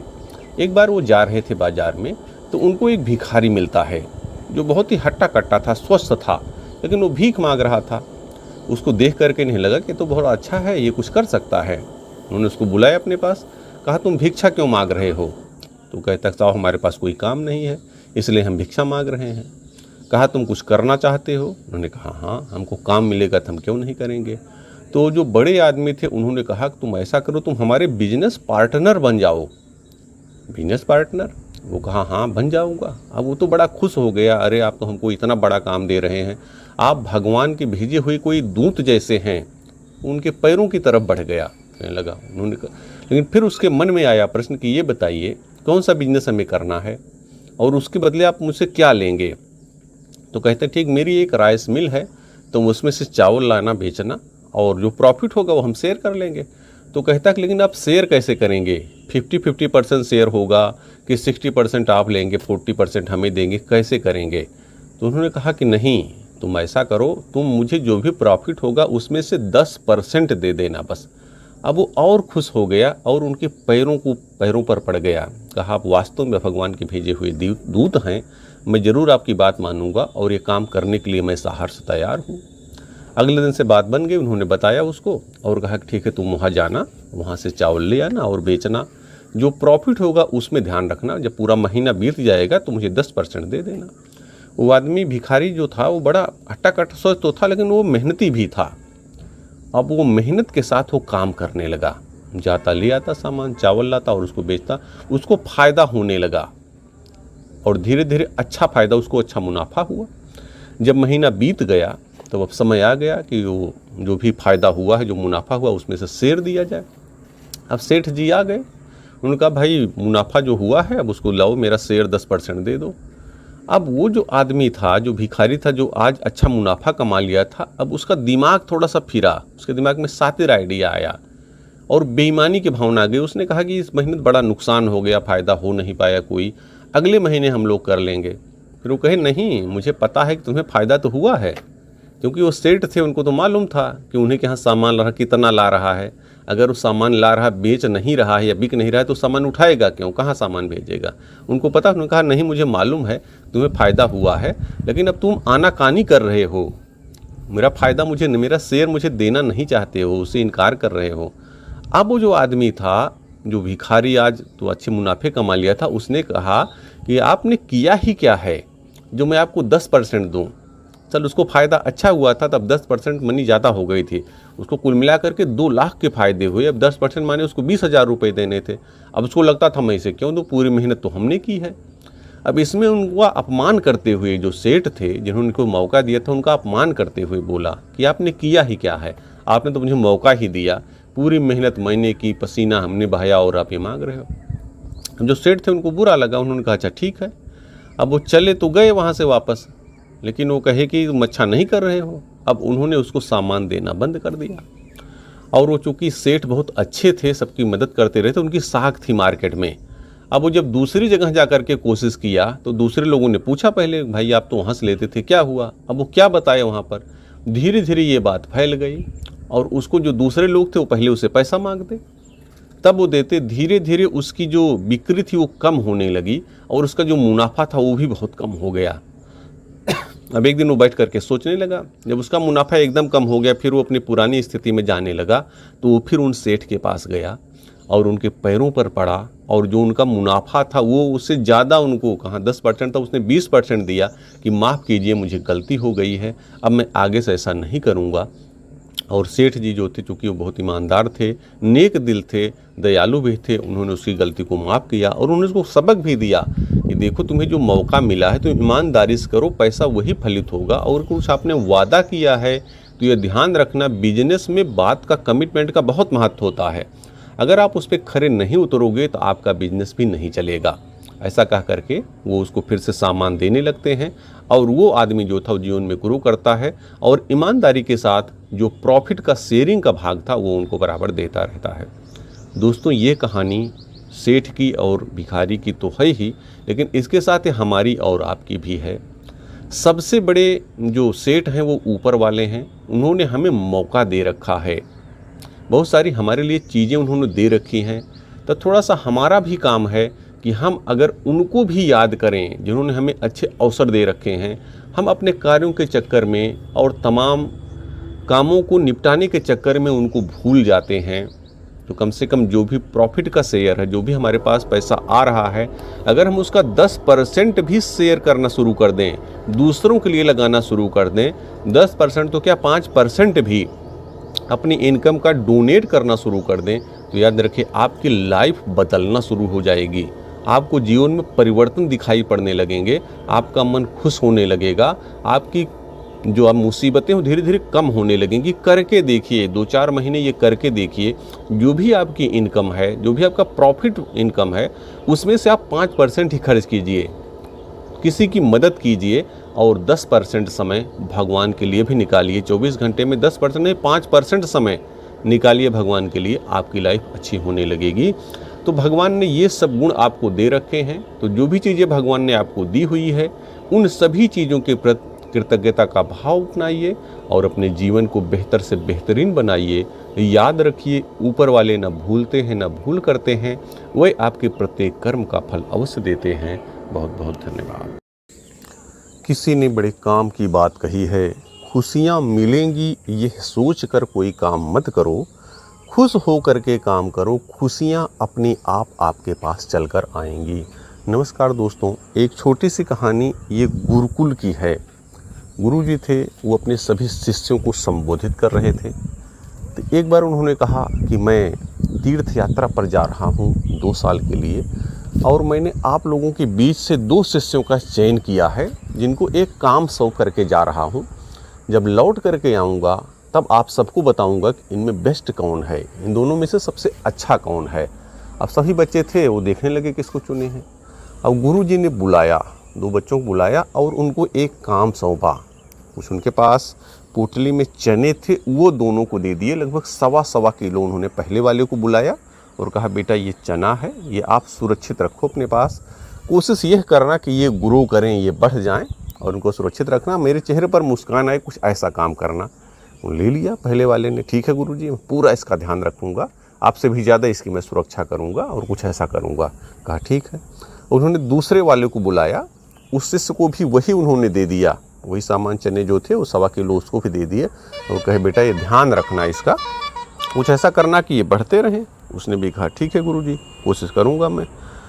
गुरुजी चले गए और ये दोनों शिष्य ये अपना कर लिए। तो जो पहला वाला शिष्य था उसने उन चनों को एक डिब्बे में, एक डिब्बा वो मैनेज किया, लाया, उसमें भर के रख दिया और जहाँ पर पूजा करता था वहाँ पर उसको सुरक्षित रख दिया।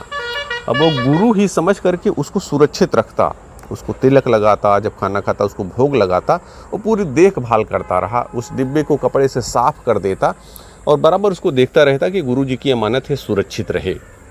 रखा ऐसे अपना, सुरक्षित रखा उसको। उसके बाद जो दूसरा वाला था वो जब मौका मिला उसको घर जाने का, वो चने लेकर के घर चला गया। पिताजी के पास पहुंचा, पिताजी से बात की। उसने कहा पिताजी हमें थोड़ी सी जगह चाहिए थी, आप दे देते। तो गुरुजी ने काम सौंपा है, मैं उसको थोड़ा सा करता उसमें। उन्होंने कहा बताओ क्या काम है। तो उसने कहा कि ये चना दिए हैं गुरुजी ने, मैं सोच रहा हूँ इसको खेत में डाल दूँ, ये बढ़ जाए। उन्होंने कहा ठीक है। पिताजी ने उसको एक क्षेत्र बता दिया, उस बच्चे ने वहाँ पर गुड़ाई की, कुछ किया और फसल उसमें चने बो दिए। बोने के बाद वो फिर विद्यालय में आ गया, लेकिन जब जाके देखा तो उसमें बढ़ गई थी फसल। अब 1 साल, चूँकि फसल तो 1 साल ही होती है, 1 साल बोया, फिर उसमें से उत्पन्न हुआ, फसल पैदा हुई। फिर उसके बाद अगले साल फिर उनको बो दिया। अब अच्छी पैदावार हो गई, वो चने एकदम से बढ़ गए। अब इधर धीरे धीरे समय बीता रहा और गुरुजी के आने का समय आ गया। गुरुजी अचानक एक दिन आ गए, समय जब पूरा हुआ आए और दूसरे दिन फिर अपने आसन पर बैठे और सभी शिष्यों को बुलाए, सब आ गए। अब उन्होंने इन दोनों को भी बुलाया और पहले वाले को बुलाया, कहा लाओ भाई आपने क्या किया, मैंने आपको एक काम सौंपा था, दिखाइए। अब वो खुश हो गया और जो पहला वाला शिष्य था वो गया, डिब्बे को उठा करके कपड़े में बांध के रखा था, बहुत इज्जत के साथ लाया और गुरुजी के चरणों में रख दिया। गुरुजी ये आपकी अमानत है, इसको मैंने अपने पूजा घर में रखा, इसकी पूजा की है, इसको मैंने तिलक लगाया है, आपसे ज़्यादा मैंने आपकी अमानत की सुरक्षा की है। अब आपका आशीर्वाद मिल जाए, आपके चेहरे पर मुस्कान आ जाए तो मैं समझूँ मेरी मेहनत सफल हुई।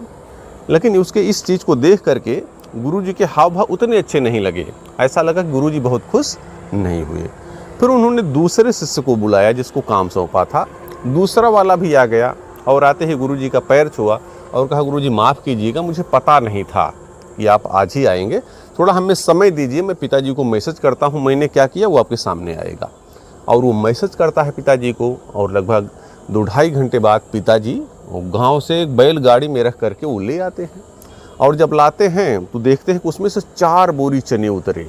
उसने कहा गुरुजी ये है जो आपने दिया था, मैंने इसको खेत में डाल दिया और फसल पैदा हुई है, उसी से जो पैदा हुआ वो है। उसको देख करके गुरुजी खुश हो गए एकदम और उन्होंने फिर उसके माध्यम से सभी शिष्यों को जो बैठे थे उनको सबको मैसेज दिया, सबको एक अच्छा संदेश दिया और कहा देखिए ये 2 शिष्यों का मैंने चयन किया था। पहले वाले ने इसको चने को डिब्बे में बंद करके सुरक्षित रख दिया, इन्होंने किया तो देखभाल तो की लेकिन उनको सुरक्षित रखा। इस सुरक्षा के चक्कर में इसमें बहुत सारे घुन गए, इसमें कीड़े लग गए और ये आप इसको निकाल के जब देखेंगे तो आते तो बेकार हो गए होंगे। इन्होंने यह काम किया, इन्होंने इसको जो बढ़ जाए ऐसा काम नहीं किया। लेकिन ये जो दूसरे वाले हैं इन्होंने देखो इस चने को खेत में डाला और इसको बढ़ा दिया। इस तरह अगर आप लोग भी जीवन में जो भी आपको मिला है अगर उसको कुछ रचनात्मक काम करके बढ़ाने की कोशिश करेंगे तो आप जीवन में भी आगे जाएंगे। ऐसा कह करके गुरुजी ने कहा कि जो दूसरे वाले शिष्य हैं ये श्रेष्ठ हैं और आप सभी को इनके द्वारा किए गए कार्यों का अनुसरण करना चाहिए, इससे आप जीवन में बहुत आगे जाएंगे। दोस्तों ये बड़ी छोटी सी कहानी है, ये उस गुरु और शिष्य की ही नहीं है, यह कहानी हमारी और आपकी भी है। हम में से बहुत सारे लोग हैं जो बहुत सारा ज्ञान रखते हैं, बहुत सारी जानकारी रखते हैं अपने पास, बहुत अच्छे अच्छे गुण हैं उनके पास, लेकिन उस जानकारी का अपने जीवन में प्रयोग नहीं करते। जीवन में उससे हम क्या फ़ायदा उठाएं यह नहीं करते और धीरे धीरे होता क्या है कि वो उनका जो गुण है वो समाप्त हो जाता है।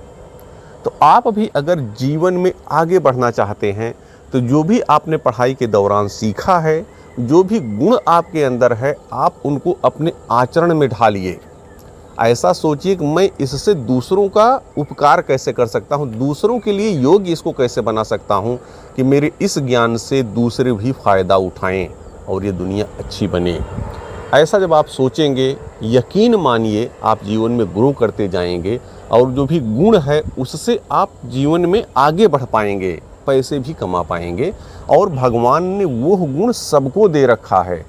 कोई भी इंसान इस संसार में ऐसा नहीं जिसके पास कोई गुण ऐसा ना हो। तो जो भी भगवान ने आपको दिया है गुण, उसको आगे बढ़ाइए और उन सभी चीज़ों के प्रति कृतज्ञता का भाव अपनाइए और अपने जीवन को बेहतर से बेहतरीन बनाइए। याद रखिए, ऊपर वाले न भूलते हैं न भूल करते हैं, वह आपके प्रत्येक कर्म का फल अवश्य देते हैं। बहुत बहुत धन्यवाद।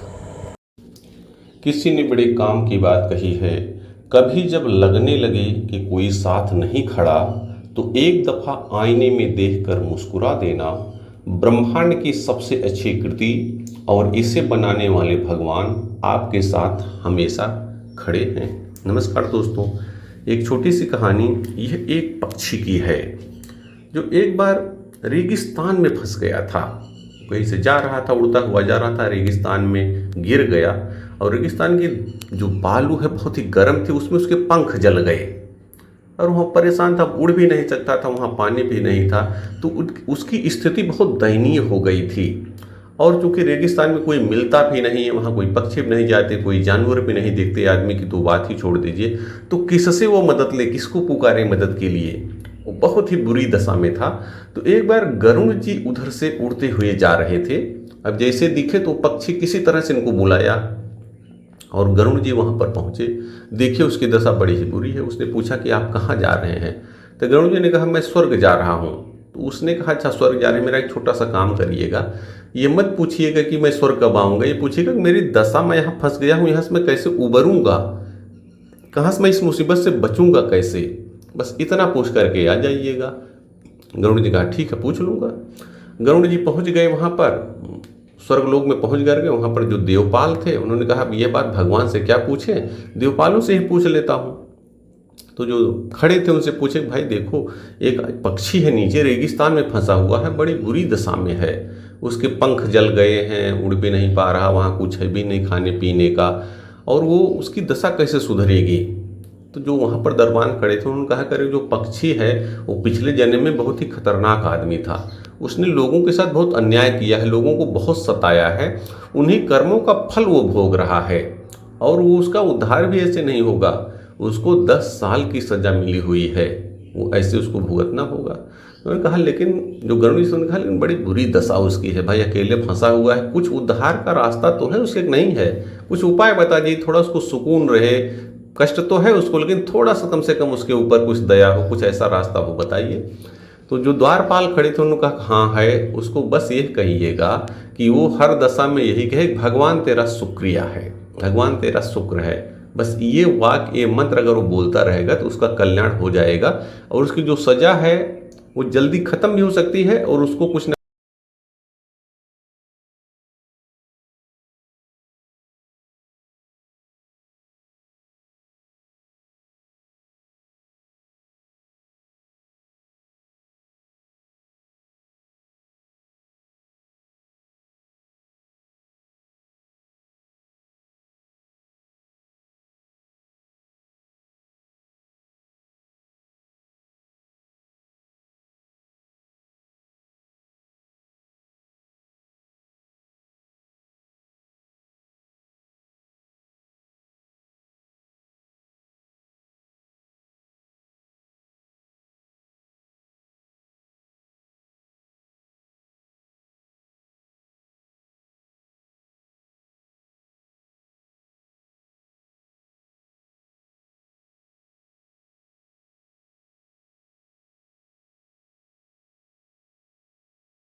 किसी ने बड़े काम की बात कही है, भगवान कुछ रिश्तों को पहले ही खराब कर देते हैं ताकि आगे चल कर के हमारी ज़िंदगी खराब ना हो।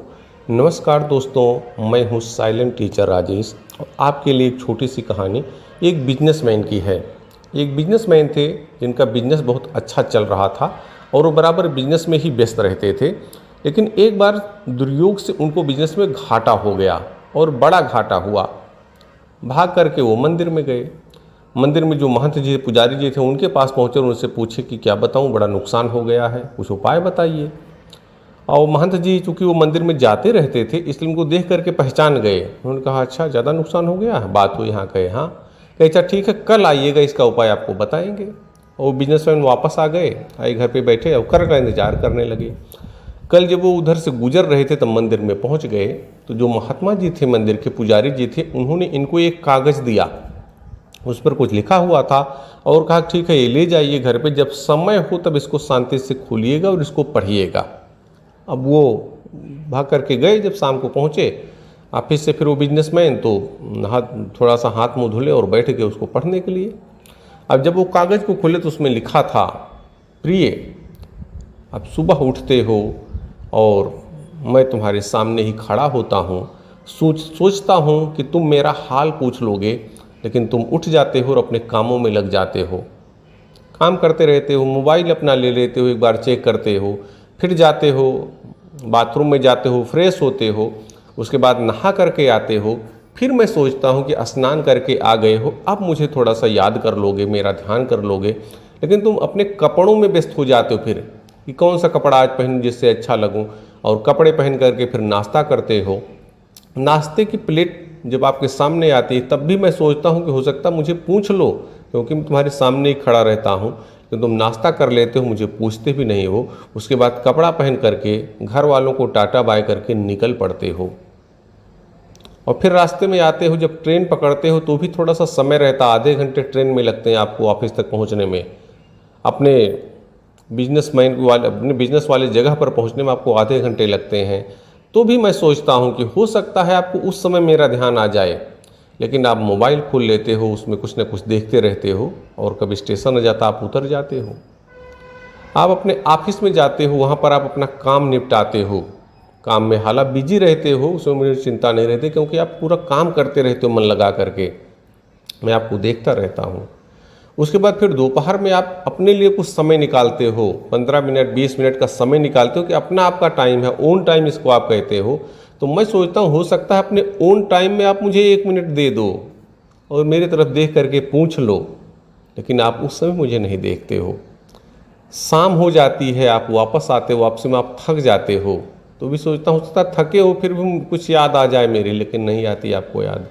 आप घर आते हो, डिनर करते हो और डिनर करके फिर अपने बीवी और बच्चों के साथ कुछ बातें करते हो, फिर रिमोट लेकर टीवी खोल देते हो, आप टीवी देखते रहते हो। उस समय भी मेरी चिंता नहीं रहती, मुझे भी बुला लो, बैठ जाइए आप भी थोड़ा देख लीजिए। डिनर करते समय भी आपको मेरी याद नहीं आती, मुझे नहीं पूछते हो। और फिर जब आपको धीरे धीरे नींद आने लगती है तब आप अपने बीवी और बच्चों को गुड नाइट बोलते हो और सोने के लिए अपने बेड पर चले जाते हो। आप उस समय भी नहीं पूछते हो मुझे, और ऐसा करके 24 घंटे आपके निकल जाते हैं और आपको मेरा ध्यान नहीं रहता है। और नीचे लिखा था, कभी तो मुझे याद कर लिया करो, मैं भी तो आपके साथ ही खड़ा रहता हूँ, कभी तो मेरा ध्यान कर लिया करो, आपका प्रभु। ये चिट्ठी पढ़ते पढ़ते जो वो बिजनेसमैन थे वो भावुक हो गए, उनकी आंखें नम हो गई। दूसरा दिन हुआ और भाग करके वो फिर मंदिर में पहुँचे और जो संत जी थे, महात्मा जी थे, उनके चरणों पे पड़ गए कि प्रभु आपने मेरी आंखें खोल दी। और उसमें और भी लिखा था, उस चिट्ठी में और भी बातें लिखी थी, कभी मंदिर में आते हो और तब आते हो जब बहुत नुकसान हो जाता है, और वो भी सिर्फ मांगने के लिए आते हो, कभी मिलने के लिए नहीं आते हो, कभी मिलने भी आ जाया करो। ऐसा करके उनको फिर जो बिजनेसमैन थे उन्हें अपनी गलती का एहसास होता है और वो सोचते हैं फिर कि हम भूल कहाँ कर रहे हैं। बड़ी छोटी सी कहानी है जो हमें याद दिलाती है कि जिन्होंने हमें सब कुछ दिया है, जिन्होंने हमें जो ज़िंदगी दी है, वो हमारे साथ हमेशा खड़े होते हैं, कभी तो हम उनको याद कर लिया करें। और यकीन मानिए, अगर आप थोड़ा समय भी निकालेंगे, आप अपने चलते फिरते काम करते समय भी एक बार उनका नाम ले लेंगे, जिस भी भगवान को, गॉड को आप मानते हैं, अगर उनका ध्यान कर लेंगे तो यकीन मानिए वो ऐसी स्थितियों से आपको हमेशा बचाते रहेंगे, आपको किसी बुरी दशा में नहीं जाने देंगे। इसलिए उन्होंने आपको बहुत सारी चीज़ें दी हुई हैं, बहुत सारे सुख दिए हुए हैं। जो भी चीज़ें भगवान ने आपको दी हुई है, उन सभी चीज़ों के प्रति कृतज्ञता का भाव अपनाइए और अपने जीवन को बेहतर से बेहतरीन बनाइए। याद रखिए, ऊपर वाले न भूलते हैं न भूल करते हैं, वह आपके प्रत्येक कर्म का फल अवश्य देते हैं। बहुत बहुत धन्यवाद। किसी ने क्या खूब कहा है, बिखरना भी तो जरूरी है जिंदगी में निखरने के लिए, ठोकरें भी तो जरूरी है राहों में संभलने के लिए।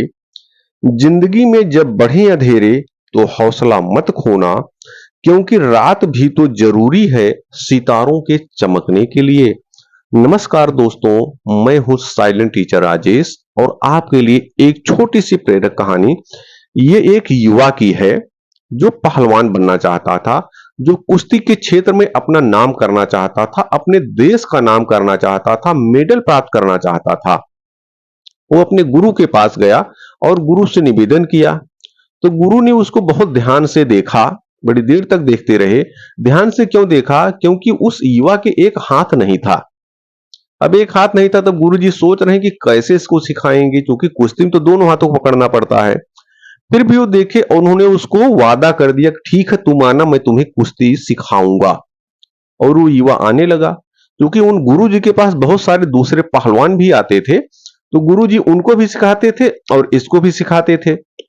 गुरुजी ने इस पहलवान को एक दांव बता दिया और कहा, ठीक है इसको तुम सीखते जाओ, सीखते जाओ। अब वो जो युवा था वो महसूस करता था कि दूसरे जो पहलवान हैं उनको गुरुजी दूसरे दांव भी सिखा रहे हैं, लेकिन हमको दूसरे दांव नहीं सिखा रहे। लेकिन वो बोल नहीं पाता था, कुछ उनसे पूछ नहीं पाता था।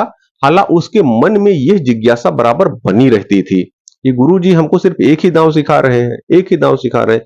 लेकिन गुरुजी उसको बार बार वही सिखाते रहते, जब भी आता उसी को सिखाते और कहते। वो पूछा नहीं।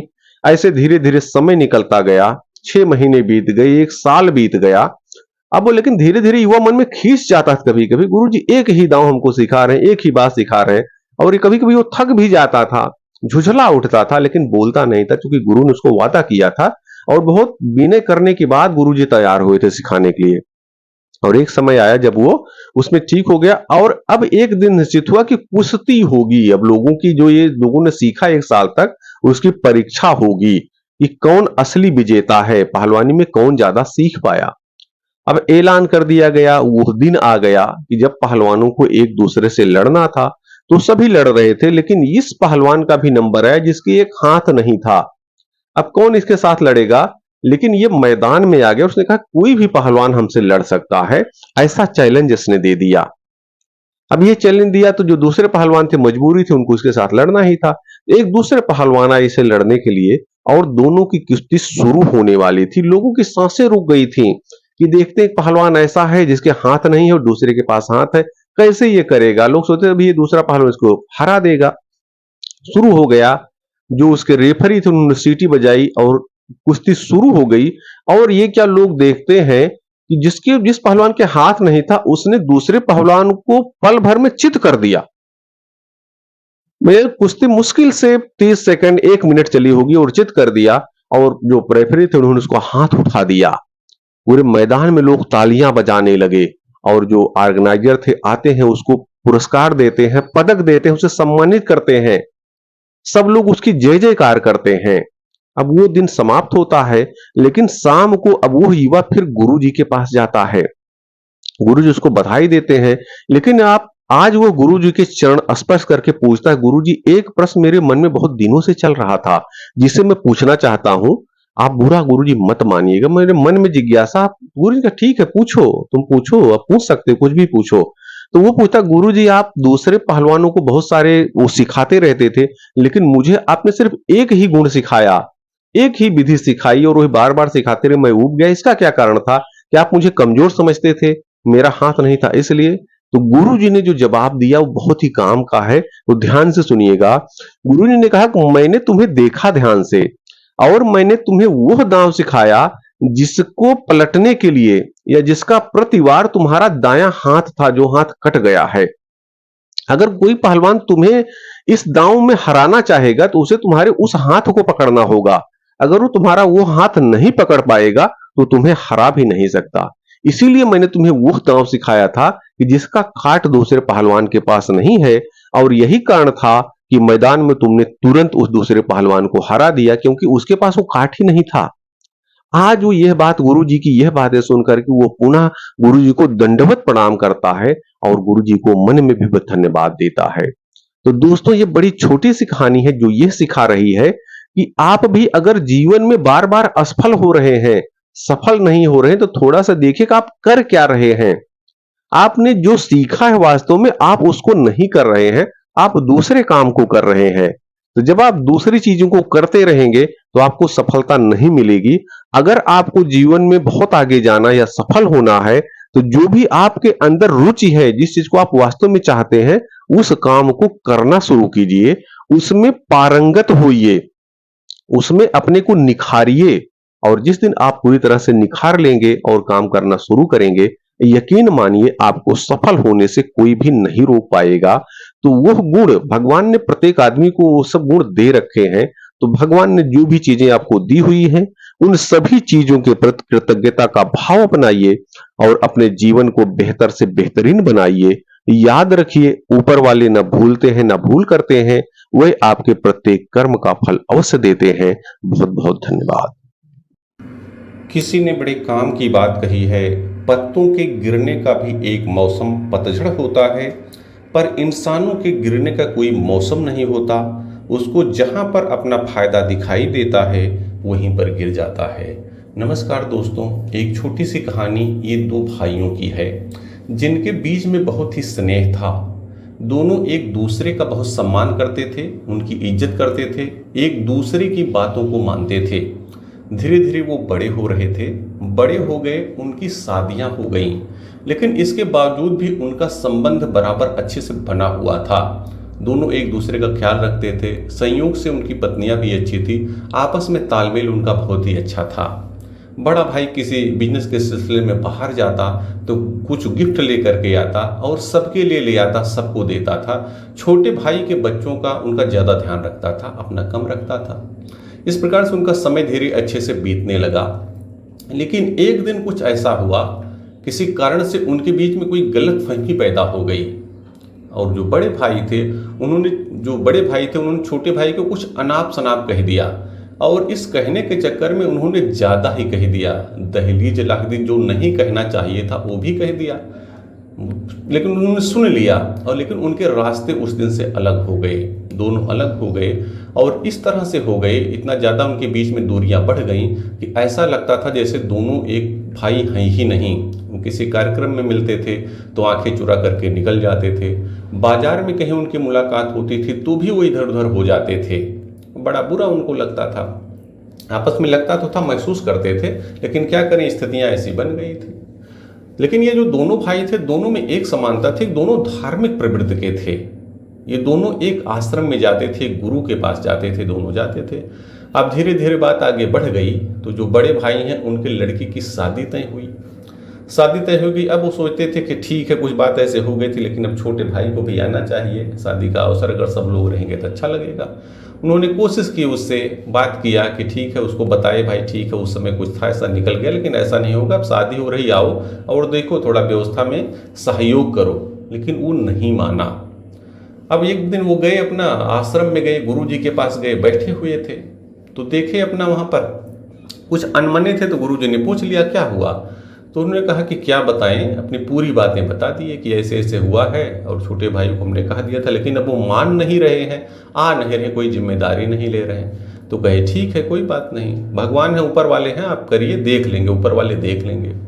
फिर अगला दिन होता है तो उनका छोटा भाई आता है, उसी आश्रम में आता है, प्रवचन होता है, वो जब पूरा हो जाता है, जाने को होते हैं तो छोटा भाई आता है और गुरुदेव को दंडवत करता है। तो उसे पूछ लेते हैं, कहो क्या हाल चाल है। सुने हैं कि तुम्हारे भाई की शादी हो रही है, तुम्हारे भाई की लड़की की शादी हो रही है, उसमें क्या कर रहे हो, कौन सी जिम्मेदारी निभा रहे हो। जो छोटा भाई था उसके अंदर में चूंकि वो बातें याद थी जो उन्होंने कही थी, वो पूरी बातें बता देता है कि ऐसे ऐसे हुआ था, तब से हम लोग बातचीत बंद है और मैं उसमें कोई योगदान नहीं दे रहा हूँ। तो वो जो महात्मा जी थे वो उसको बैठा लेते हैं। वो कहते हैं अच्छा ये बताओ पिछले संडे को आप आए थे। कहे हाँ। कहे बताओ पिछले संडे को मैंने कौन सी बातें आपको बताई थी, कौन सी अच्छी बातें आपको बताई, कौन सा उपदेश हमने दिया था। वो याद करने लगा लेकिन उसको याद ही नहीं आई। तो उन्होंने कहा अच्छा ये बताओ भी तुम परसों आए थे ना, एक दिन पहले आए थे यहाँ पर, बताओ कौन सी बात हम बताए थे, कौन सा उपदेश दिए थे, जरा बताओ हमें। फिर वो कोशिश करता लेकिन उसको ध्यान नहीं आता, वो भी नहीं बता पाता। तो महात्मा जी ने कहा ये बताओ एक हफ्ते की बात तुम्हें ध्यान नहीं है, परसों बताए थे उस वो बात भी तुम्हें याद नहीं है, अच्छी बात बताए थे, और आज कितने समय हो गए, लगभग 10 साल पहले की बातें तुम्हें याद हैं पूरी, तुम उसको अपने अंदर में बैठा लिए हो और उसी को लेकर के पूरा अपना मन जो है साफ नहीं कर रहे हो, तुम्हारे मन में पूरा चल रहा है कि हम ये नहीं करेंगे ये नहीं करेंगे। अगर ऐसे ही मन में पुरानी बातों को रखोगे और नई बातों को अच्छी बातों को भूलते रहोगे तो जीवन पूरे जीवन में दुखी रहोगे, कभी सुख और सुकून नहीं मिलेगा। वो जो छोटा भाई था उसको समझ में आता है और वो जाता है बड़े भाई के साथ, जाता है उनको नमन करता है और कहता ठीक है मैं पूरी इसमें जिम्मेदारी अपनी निभाने के लिए तैयार हूँ, आप अपना काम कीजिए, शेष व्यवस्था मैं देख लूँगा, क्या काम करना है मुझे बताइए। और दोनों मिल करके साथ में फिर रहने लगते हैं, उनका तालमेल धीरे धीरे सही हो जाता है। तो दोस्तों ये छोटी सी कहानी है जो हमें सिखा रही है कि बहुत बार हम कुछ ऐसी बातों को गांठ बांध लेते जो हमें भूलती नहीं है। कोशिश कीजिए जीवन में, कभी कभी कुछ लोग आपको ऐसा बोल देते हैं, इसमें कोई शंका नहीं है, और ज़्यादा बोल देते हैं जो भूलने लायक नहीं होता, क्योंकि बातों की चोट बहुत ज़्यादा होती है, वो भूलती नहीं है। लेकिन अगर आप याद रखेंगे उसको तो यकीन मानिए कष्ट बराबर आपके मन में बना रहेगा। जैसे आप ऐसी कुछ कड़वी बातों को याद करते हो, आपकी जो खुशियां हैं थोड़ी देर के लिए आपसे दूर हो जाती हैं। आप कभी कर देखिए, अगर किसी ने आप कुछ बातें कही, आप खुश हैं, लेकिन जैसे आप उस बात को याद करेंगे आपका मन दुखी हो जाएगा। तो जीवन में सुकून से रहने का रास्ता यही है कि आप बुरी बातों को छोड़िए और जो अच्छी बातें हैं उनको दिमाग में रखिए। होता नहीं ऐसा, ऐसा अगर होता तो लोग सुकून से रहते, लेकिन आप देखिए समाज में बहुत सारे लोग उनको भूल नहीं पाते, इसीलिए जीवन में दुखी रहते हैं। कोशिश आप कीजिए कि अच्छी बातों को याद रखने का प्रयास कीजिए, बुरी बातों को भूलिए, क्योंकि जीवन में समय बहुत कम है। अच्छा करते रहिए, उसका फल आपको अवश्य मिलेगा। और भगवान चूंकि यह दिमाग हम लोगों को दे रखे हैं, कृतज्ञता एक ऐसा गुण है, अगर आपके अंदर है, आप कृतज्ञ हैं, तो आपके पास जो भी चीज़ें हैं, अच्छी चीज़ें हैं, वो बढ़ती जाएंगी। तो भगवान ने जो भी चीज़ें आपको दी हुई हैं उन सभी चीज़ों के प्रति कृतज्ञता का भाव अपनाइए और अपने जीवन को बेहतर से बेहतरीन बनाइए। याद रखिए ऊपर वाले न भूलते हैं न भूल करते हैं, वह आपके प्रत्येक कर्म का फल अवश्य देते हैं। बहुत बहुत धन्यवाद। किसी ने बड़े काम की बात कही है, रिश्तों को कभी दौलत की निगाह से मत देखना, क्योंकि साथ निभाने वाला इंसान अक्सर गरीब ही होता है। नमस्कार दोस्तों, मैं हूं साइलेंट टीचर राजेश और आपके लिए एक छोटी सी कहानी एक महिला की है जिसकी अरेंज मैरिज होती है। उसकी शादी हो जाती है। जब उसकी शादी होती है तो शादी के पहले दिन सुहागरात का दिन होता है और उसका जो पति है उसके लिए और अपने लिए 2 थाली खाना लेकर के आता है, सजा के ले आता है और कहता है खाइए। लेकिन जब वो लेकर के आता है तो महिला उससे पूछती है कि क्या घर वालों ने खा लिया, मम्मी ने खा लिया? तो कहता नहीं, मम्मी ने नहीं खाया अभी। तो वो कहती है महिला पहले मम्मी को खिला दीजिए। तो उसका जो पति होता है वो कहता अरे छोड़िए, आज हम लोगों के सुहागरात के दिन है, आज तुम नई चल के आई हो, अपने घर को छोड़ करके आई हो, मम्मी खा लेंगी, आप उनकी चिंता मत करो, मम्मी वैसे ही अपना खा लेती हैं। लेकिन जो महिला थी उसने फिर कहा नहीं, हमारा ये दायित्व है, हमें मम्मी को पहले खिला देना चाहिए। लेकिन जो उसका पति था वो जिद करने लगा, नहीं तुम खाओ, तुम मम्मी की चिंता मत करो, मम्मी खा लेंगे।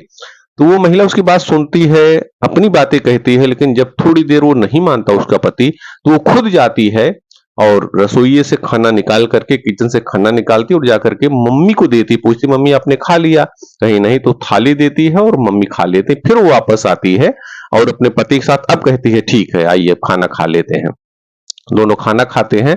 अगले दिन सुबह लेकिन वो महिला फिर अचानक से अपना सामान लेती है और वहां से अपने मायके के लिए प्रस्थान कर जाती है, चली जाती है, कुछ बताती नहीं है।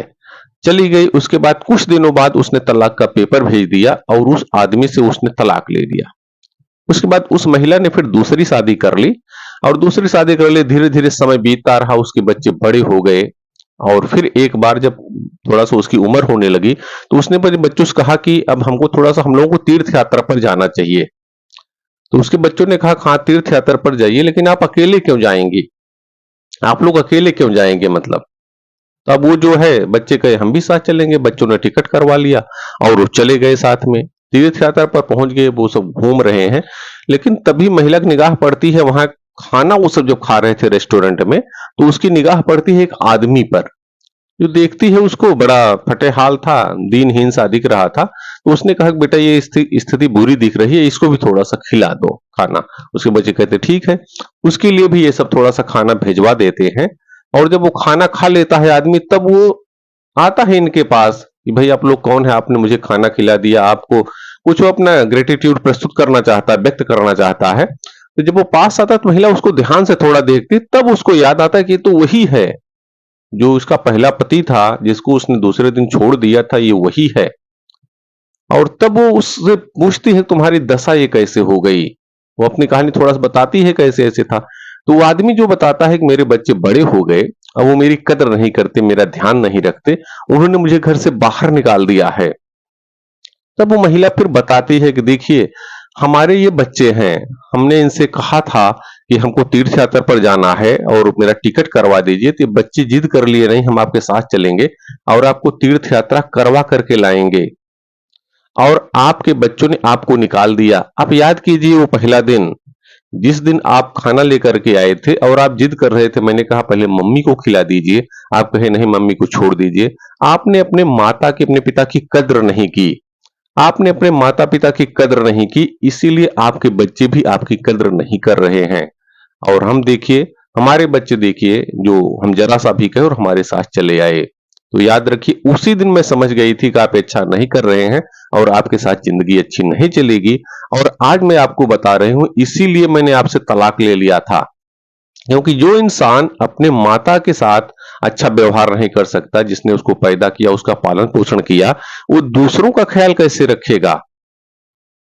और आपको भी ऐसा कह करके उसको समझाती और बताती है। तो और वो अपने फिर आगे बढ़ जाते, अपने रास्ते पर चली जाती है। तो दोस्तों बड़ी छोटी सी कहानी है, जिसका सार बहुत ही स्पष्ट है। समझ में आ गया होगा कि हमें भी अपने माता पिता की कद्र करनी चाहिए, क्योंकि धीरे धीरे जैसे जैसे हम जवान होते हैं उनकी उम्र बढ़ती जाती है। तो आप कोशिश कीजिए अपने माता पिता के लिए जितना कर सकते हैं उतना अवश्य कीजिए। हो सकता है कुछ बातें आपको उनकी अच्छी न लगे, लेकिन आप अपने लेवल पे जितना अच्छा कर सकते हैं आप करने का प्रयास कीजिए। तो ये सब दिमाग जो भी है, बुद्धि है, जो विचार है, माता पिता की सेवा करें, ये सब भगवान ने हम सभी को बता रखा है। और माता पिता हमारे साथ है तो प्रभु की बड़ी कृपा है। तो भगवान ने जो कुछ भी आपको दिया हुआ है उन सभी चीजों के प्रति कृतज्ञता का भाव अपनाइए और अपने जीवन को बेहतर से बेहतरीन बनाइए। याद रखिए ऊपर वाले न भूलते हैं न भूल करते हैं, वे आपके प्रत्येक कर्म का फल अवश्य देते हैं। बहुत बहुत धन्यवाद। किसी ने बड़े काम की बात कही है, भगवान कुछ रिश्तों को पहले ही खराब कर देते हैं ताकि आगे चल कर के हमारी ज़िंदगी खराब ना हो। नमस्कार दोस्तों, मैं हूँ साइलेंट टीचर राजेश और आपके लिए एक छोटी सी कहानी एक बिजनेसमैन की है। एक बिजनेसमैन थे जिनका बिजनेस बहुत अच्छा चल रहा था और वो बराबर बिजनेस में ही व्यस्त रहते थे। लेकिन एक बार दुर्योग से उनको बिजनेस में घाटा हो गया और बड़ा घाटा हुआ। भाग करके वो मंदिर में गए। मंदिर में जो महंत जी, पुजारी जी थे, उनके पास पहुँचे और उनसे पूछे कि क्या बताऊँ, बड़ा नुकसान हो गया है, कुछ उपाय बताइए। और महंत जी चूँकि वो मंदिर में जाते रहते थे इसलिए उनको देख करके पहचान गए। उन्होंने कहा अच्छा ज़्यादा नुकसान हो गया, बात हुई यहाँ कहे हाँ। कहे अच्छा ठीक है, कल आइएगा, इसका उपाय आपको बताएंगे। और वो बिजनेसमैन वापस आ गए, आए घर पे बैठे और कर का इंतजार करने लगे। कल जब वो उधर से गुजर रहे थे तब मंदिर में पहुंच गए तो जो महात्मा जी थे, मंदिर के पुजारी जी थे, उन्होंने इनको एक कागज़ दिया, उस पर कुछ लिखा हुआ था और कहा ठीक है ये ले जाइए घर पे, जब समय हो तब इसको शांति से खोलिएगा और इसको पढ़िएगा। अब वो भाग करके गए। जब शाम को पहुँचे ऑफिस से, फिर वो बिजनेसमैन तो थोड़ा सा हाथ मुँह धुले और बैठ गए उसको पढ़ने के लिए।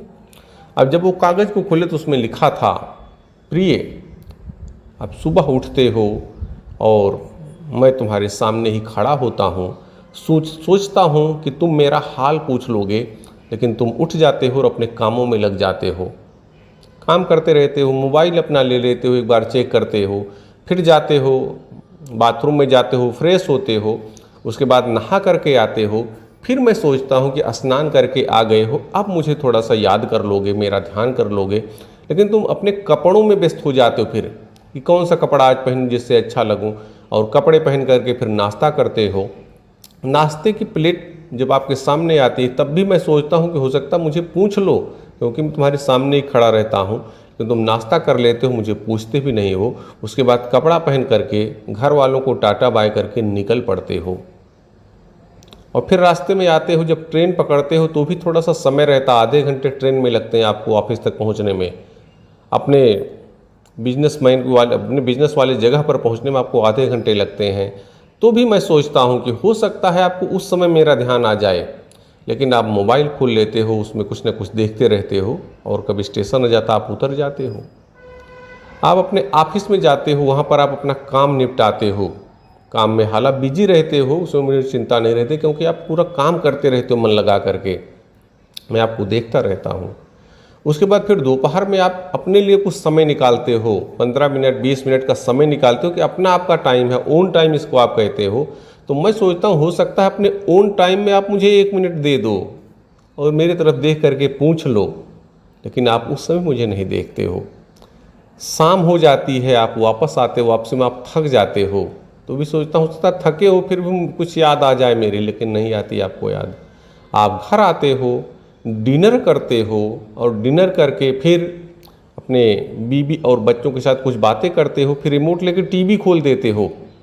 आप टीवी देखते रहते हो, उस समय भी मेरी चिंता नहीं रहती, मुझे भी बुला लो, बैठ जाइए आप भी थोड़ा देख लीजिए।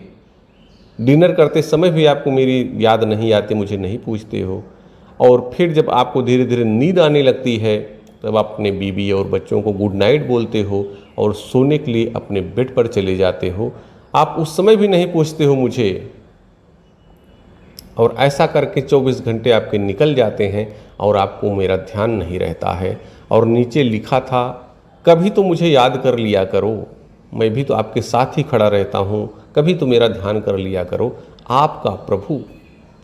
ये चिट्ठी पढ़ते पढ़ते जो वो बिजनेसमैन थे वो भावुक हो गए, उनकी आंखें नम हो गई। दूसरा दिन हुआ और भाग करके वो फिर मंदिर में पहुँचे, और जो संत जी थे, महात्मा जी थे, उनके चरणों पे पड़ गए कि प्रभु आपने मेरी आंखें खोल दी। और उसमें और भी लिखा था, उस चिट्ठी में और भी बातें लिखी थी, कभी मंदिर में आते हो और तब आते हो जब बहुत नुकसान हो जाता है, और वो भी सिर्फ मांगने के लिए आते हो, कभी मिलने के लिए नहीं आते हो, कभी मिलने भी आ जाया करो। ऐसा करके उनको फिर जो बिजनेसमैन थे उन्हें अपनी गलती का एहसास होता है, और वो सोचते हैं फिर कि हम भूल कहाँ कर रहे हैं। बड़ी छोटी सी कहानी है जो हमें याद दिलाती है कि जिन्होंने हमें सब कुछ दिया है, जिन्होंने हमें जो ज़िंदगी दी है, वो हमारे साथ हमेशा खड़े होते हैं, कभी तो हम उनको याद कर लिया करें। और यकीन मानिए, अगर आप थोड़ा समय भी निकालेंगे, आप अपने चलते फिरते काम करते समय भी एक बार उनका नाम ले लेंगे, जिस भी भगवान को, गॉड को आप मानते हैं, अगर उनका ध्यान कर लेंगे, तो यकीन मानिए वो ऐसी स्थितियों से आपको हमेशा बचाते रहेंगे, आपको किसी बुरी दशा में नहीं जाने देंगे। इसलिए उन्होंने आपको बहुत सारी चीज़ें दी हुई हैं, बहुत सारे सुख दिए हुए हैं। जो भी चीज़ें भगवान ने आपको दी हुई है, उन सभी चीज़ों के प्रति कृतज्ञता का भाव अपनाइए और अपने जीवन को बेहतर से बेहतरीन बनाइए। याद रखिए, ऊपर वाले न भूलते हैं न भूल करते हैं, वह आपके प्रत्येक कर्म का फल अवश्य देते हैं। बहुत बहुत धन्यवाद। किसी ने बड़े काम की बात कही है, समय और स्थिति कभी भी किसी की भी बदल सकती है, इसलिए कभी भी किसी का अपमान ना करें और ना ही किसी को कमज़ोर समझें। आप शक्तिशाली हो सकते हैं, लेकिन समय सबसे शक्तिशाली होता है। नमस्कार दोस्तों, एक छोटी सी कहानी आपके लिए। ये 4 दोस्तों की है जो कॉलेज में साथ साथ पढ़ते थे, बहुत प्रेम से आपस में रहते थे, आपस में पार्टियां किया करते थे, एक दूसरे का ख्याल करते थे, पढ़ाई में भी मदद कर दिया करते थे। उनके पढ़ाई का अब आखिरी पड़ाव आ गया, जब उन्हें पढ़ाई छोड़ करके बाहर जाना था, बाहर निकलना था। अब वो पढ़ाई के लिए आखिरी दिन जब आ गया तो वो चारों एक होटल में जाते हैं और उनमें आपस में बैठ करके नाश्ता वगैरह करते हैं, डिनर करते हैं और एक शर्त लगाते हैं कि हम लोग यहीं पर फिर आज के 10 साल बाद फिर हम लोग मिलेंगे और तब देखेंगे। और वो संयोग से वो पहली साल का पहला दिन होता है, वर्ष का पहला दिन था, 1 जनवरी था। उन्होंने संकल्प करते हैं, आपस में शर्त लगाते हैं कि हम लोग 10 साल बाद फिर यहीं पर मिलेंगे और उस समय आपस में चर्चा करेंगे कि कौन कहाँ पर पहुँचता है और जो आखिरी में आएगा वही बिल पेमेंट करेगा। ये शर्त होगी, मतलब इसलिए समय से सबको आ जाना है, ये शर्त इसलिए रखी गई। और जो वेटर था वो सुन रहा था इन लोगों की बातें, वो भी इनको सुन करके ये शर्त वो भी खुश हुआ। अरे आप लोगों ने तो बहुत अच्छी शर्त लगाई है, चलिए अगर मैं यहाँ पर रहा तो मैं भी देखूंगा कि कैसे आप लोग आते हैं, क्या होता है। ठीक है, ये शर्त के साथ तो खा पी गए वो चारों, एक दूसरे से अच्छे से मिले, गले मिले और अपने कर्म क्षेत्र के लिए अपने अपने घरों को निकल पड़े। समय बीतता रहा, वो चारों अपनी अपनी दुनिया में व्यस्त हो गए, लेकिन उन्हें ये शर्त याद थी। धीरे धीरे 10 साल का समय कब बीत गया पता ही नहीं चला। अब वो समय आ गया, पहले जनवरी आ गई, तो जो उसका पहला दोस्त था, उसमें एक दोस्त था, उसका नाम था प्रवीण, दूसरे का रमेश, सुरेश, महेश, ऐसे चारों दोस्तों का नाम था। तो जो पहला दोस्त था प्रवीण, उसने पूरी व्यवस्था करवा दी। अब वो आए, उसका दूसरा दोस्त जब आया तो जो बेटर था, अब समय बदल गया था, कोई इंजीनियर बन गया, कोई ठेकेदार बन गया, कोई बिजनेसमैन बन गया, कोई प्रोफेसर बन गया, ऐसे सब अच्छे अच्छे जगह पहुंच गए। अब आए और जो बेटर था वो उसी में मैनेजर बन गया। अब संयोग देखिए, वो आए, जब पहला दोस्त आ गया उनका, वो आया और उसको बेटर वो देख रहा था। बेटर ने कहा आइए सर, उन्होंने व्यवस्था करवा दी है। अब वो बैठ गया, उसके बाद फिर दोस्त थोड़ी ही देर में दूसरा दोस्त आ गया, जो पहला आया वो फिर थोड़ी ही देर में तीसरा दोस्त भी आ गया, 3 दोस्त आ गए, लेकिन पहला वाला नहीं आया, इसका नाम प्रवीण था। तीनों बैठ गए, आपस में चर्चा करने लगे। दूसरे ने कहा कि भाई आप क्या करते हो? उसने कहा मैं तो ठेकेदार हो गया हूँ, मेरी ठेकेदारी अच्छी चल रही है। एक कहता मैं इंजीनियर हो गया हूँ और मैं भी अच्छा कमा रहा हूँ पैसे। तीसरा कहता मैं तो बिजनेसमैन बन गया हूँ, मेरे पास पैसे की कोई कमी नहीं है। लेकिन जो एक दोस्त और था वो नहीं आ रहा है। अब उन्होंने बेटर से पूछा तो बेटर ने कहा भाई वो प्रवीण सर हैं, वो कॉलेज में प्रोफेसर, उनका फ़ोन आया है, वो किसी मीटिंग में है, आ जाएंगे अभी, तो आप लोग चिंता मत करिए, कीजिए। फिर ये आपस में बातें करते रहते हैं, लगभग आधे घंटे समय बीत जाता है। फिर वो पूछते हैं भाई प्रवीण कहाँ है, चूँकि नंबर नहीं था उस समय, पहले बहुत पहले की बात है। फिर वो बेटर कहता है सर का फ़ोन आया था, उन्होंने की है व्यवस्था, आप लोग चिंता मत करिए, आइए आप लोग खाइए, वो ला के दे देता है, सब खाने लगते हैं। खाना भी सब लोग खा लेते हैं, लेकिन फिर नहीं आए, तब इनको चिंता होने लगी क्या हो गया यार, वो आ नहीं रहा है। और लेकिन बेटर ने कहा कि उन्होंने व्यवस्था की, हालांकि ये चूंकि मजाक भी कर रहे थे, चलो वो आखिर में आएगा तो ही पैसे देगा। लेकिन जब ये लोग खा करके बैठ गए, तब थोड़ी ही देर में एक गाड़ी आती है जिसमें से एक युवा उतरता है और वो आ करके इन तीनों लोगों का पैर छूता है। पैर छूता और बताता है कि मेरे पिताजी कॉलेज में प्रोफेसर थे, कुछ दिन पहले ही उनको एक असाध्य बीमारी हो गई है, जिसके कारण अब वो इस संसार में नहीं है, मैं उनका बेटा हूँ और उन्होंने मेरी परवरिश बहुत अच्छे से की, मैं इस समय IAS अधिकारी बन गया हूँ। ये बातें उन्होंने मुझे बताई थी, आप लोगों की जो हुई थी, और उन्होंने साथ में ये भी बताया था कि बेटा शुरू में मत जाना, अगर शुरू में जाकर के ये बातें बता दोगे तो पार्टी का मजा नहीं आएगा, इसलिए आखिरी में जाना। और वो सबको कहता है कि पापा नहीं है, लेकिन उन्होंने लिख करके कुछ दिया था और वो नोट देता है, इसमें लिखा होता है, बहुत अच्छी अच्छी बातें उसके पापा लिख रखे थे, मैं तो दोस्त जा रहा हूँ, लेकिन आप लोग अब ये मत करना। उन्होंने एक बात उसमें जो काम की लिखी थी कि ये मत करना कि 10 साल बाद मिलेंगे, अब ऐसा संकल्प लेना कि हम लोग हर साल नए वर्ष की पार्टी पर मिलेंगे और एक दूसरे से मिलते रहना। ऐसा कह करके वो चले गए हैं। और ये सब कह करके वो जब पेमेंट की बात आती तो कहता है कि हमने पेमेंट पूरा कर दिया है, आप लोग जाइए, कोई भी ज़रूरत आए तो मुझसे भी आप लोग संपर्क कर सकते हैं, लेकिन आप लोग मिलते रहिएगा ज़रूर, समय ज़्यादा मत दीजिएगा। ये कह करके वो चले जाते हैं। और वो तीनों दोस्त जो होते फिर वो अफसोस करते हैं कि हमने 10 साल का समय क्यों रखा, हम लोग थोड़ा समय अगर कम रखे होते तो आपस में एक दूसरे से मिलते रहते। तो दोस्तों बड़ी छोटी सी कहानी है, इसका सार यही है कि हम भी बहुत बार अपने खास लोगों से मिल नहीं पाते, अपने संबंधियों से मिल नहीं पाते, रिश्तेदारों से मिल नहीं पाते, दोस्तों से भी नहीं मिल पाते, तो जो भी आपके शुभ चिंतक हैं, जिनके लिए लगता है कि ये हमारे खास हैं, आप उनसे बीच बीच में बात करते रहिए और अगर वक्त मिलता है तो मुलाकात करते रहिए, क्योंकि इंसान की ज़िंदगी का कोई ठिकाना नहीं है। इंसान की जो ज़िंदगी है वो बुलबुला पानी का है और यही एक चीज़ ऐसी है जो आदमी जानता नहीं, कब तक कौन यहाँ पर है कुछ किसी को पता नहीं है। तो मिलते रहिए, एक दूसरों के लिए वक्त निकालते रहिए, क्योंकि वक्त दान करना भी बहुत बड़ी बात है। नहीं तो अगर आप नहीं मिलेंगे, बहुत बार देखेंगे ऐसा हो जाता और आपको लगता है अरे यार उसे मिलना था मैं मिल नहीं पाया, तो ये पछतावा आपके अंदर नहीं रहेगा। और वही बातें जो आपको बताता हूँ, अगर ऐसे लोगों को भगवान ने आपको दे रखा है तो उन सभी लोगों के प्रति आप कृतज्ञता का भाव अपनाइए, अपने जीवन को बेहतर से बेहतरीन बनाइए। याद रखिए, ऊपर वाले न भूलते हैं न भूल करते हैं, वह आपके प्रत्येक कर्म का फल अवश्य देते हैं। बहुत बहुत धन्यवाद। किसी ने बड़े काम की बात कही है, पत्तों के गिरने का भी एक मौसम पतझड़ होता है, पर इंसानों के गिरने का कोई मौसम नहीं होता। उसको जहाँ पर अपना फायदा दिखाई देता है वहीं पर गिर जाता है।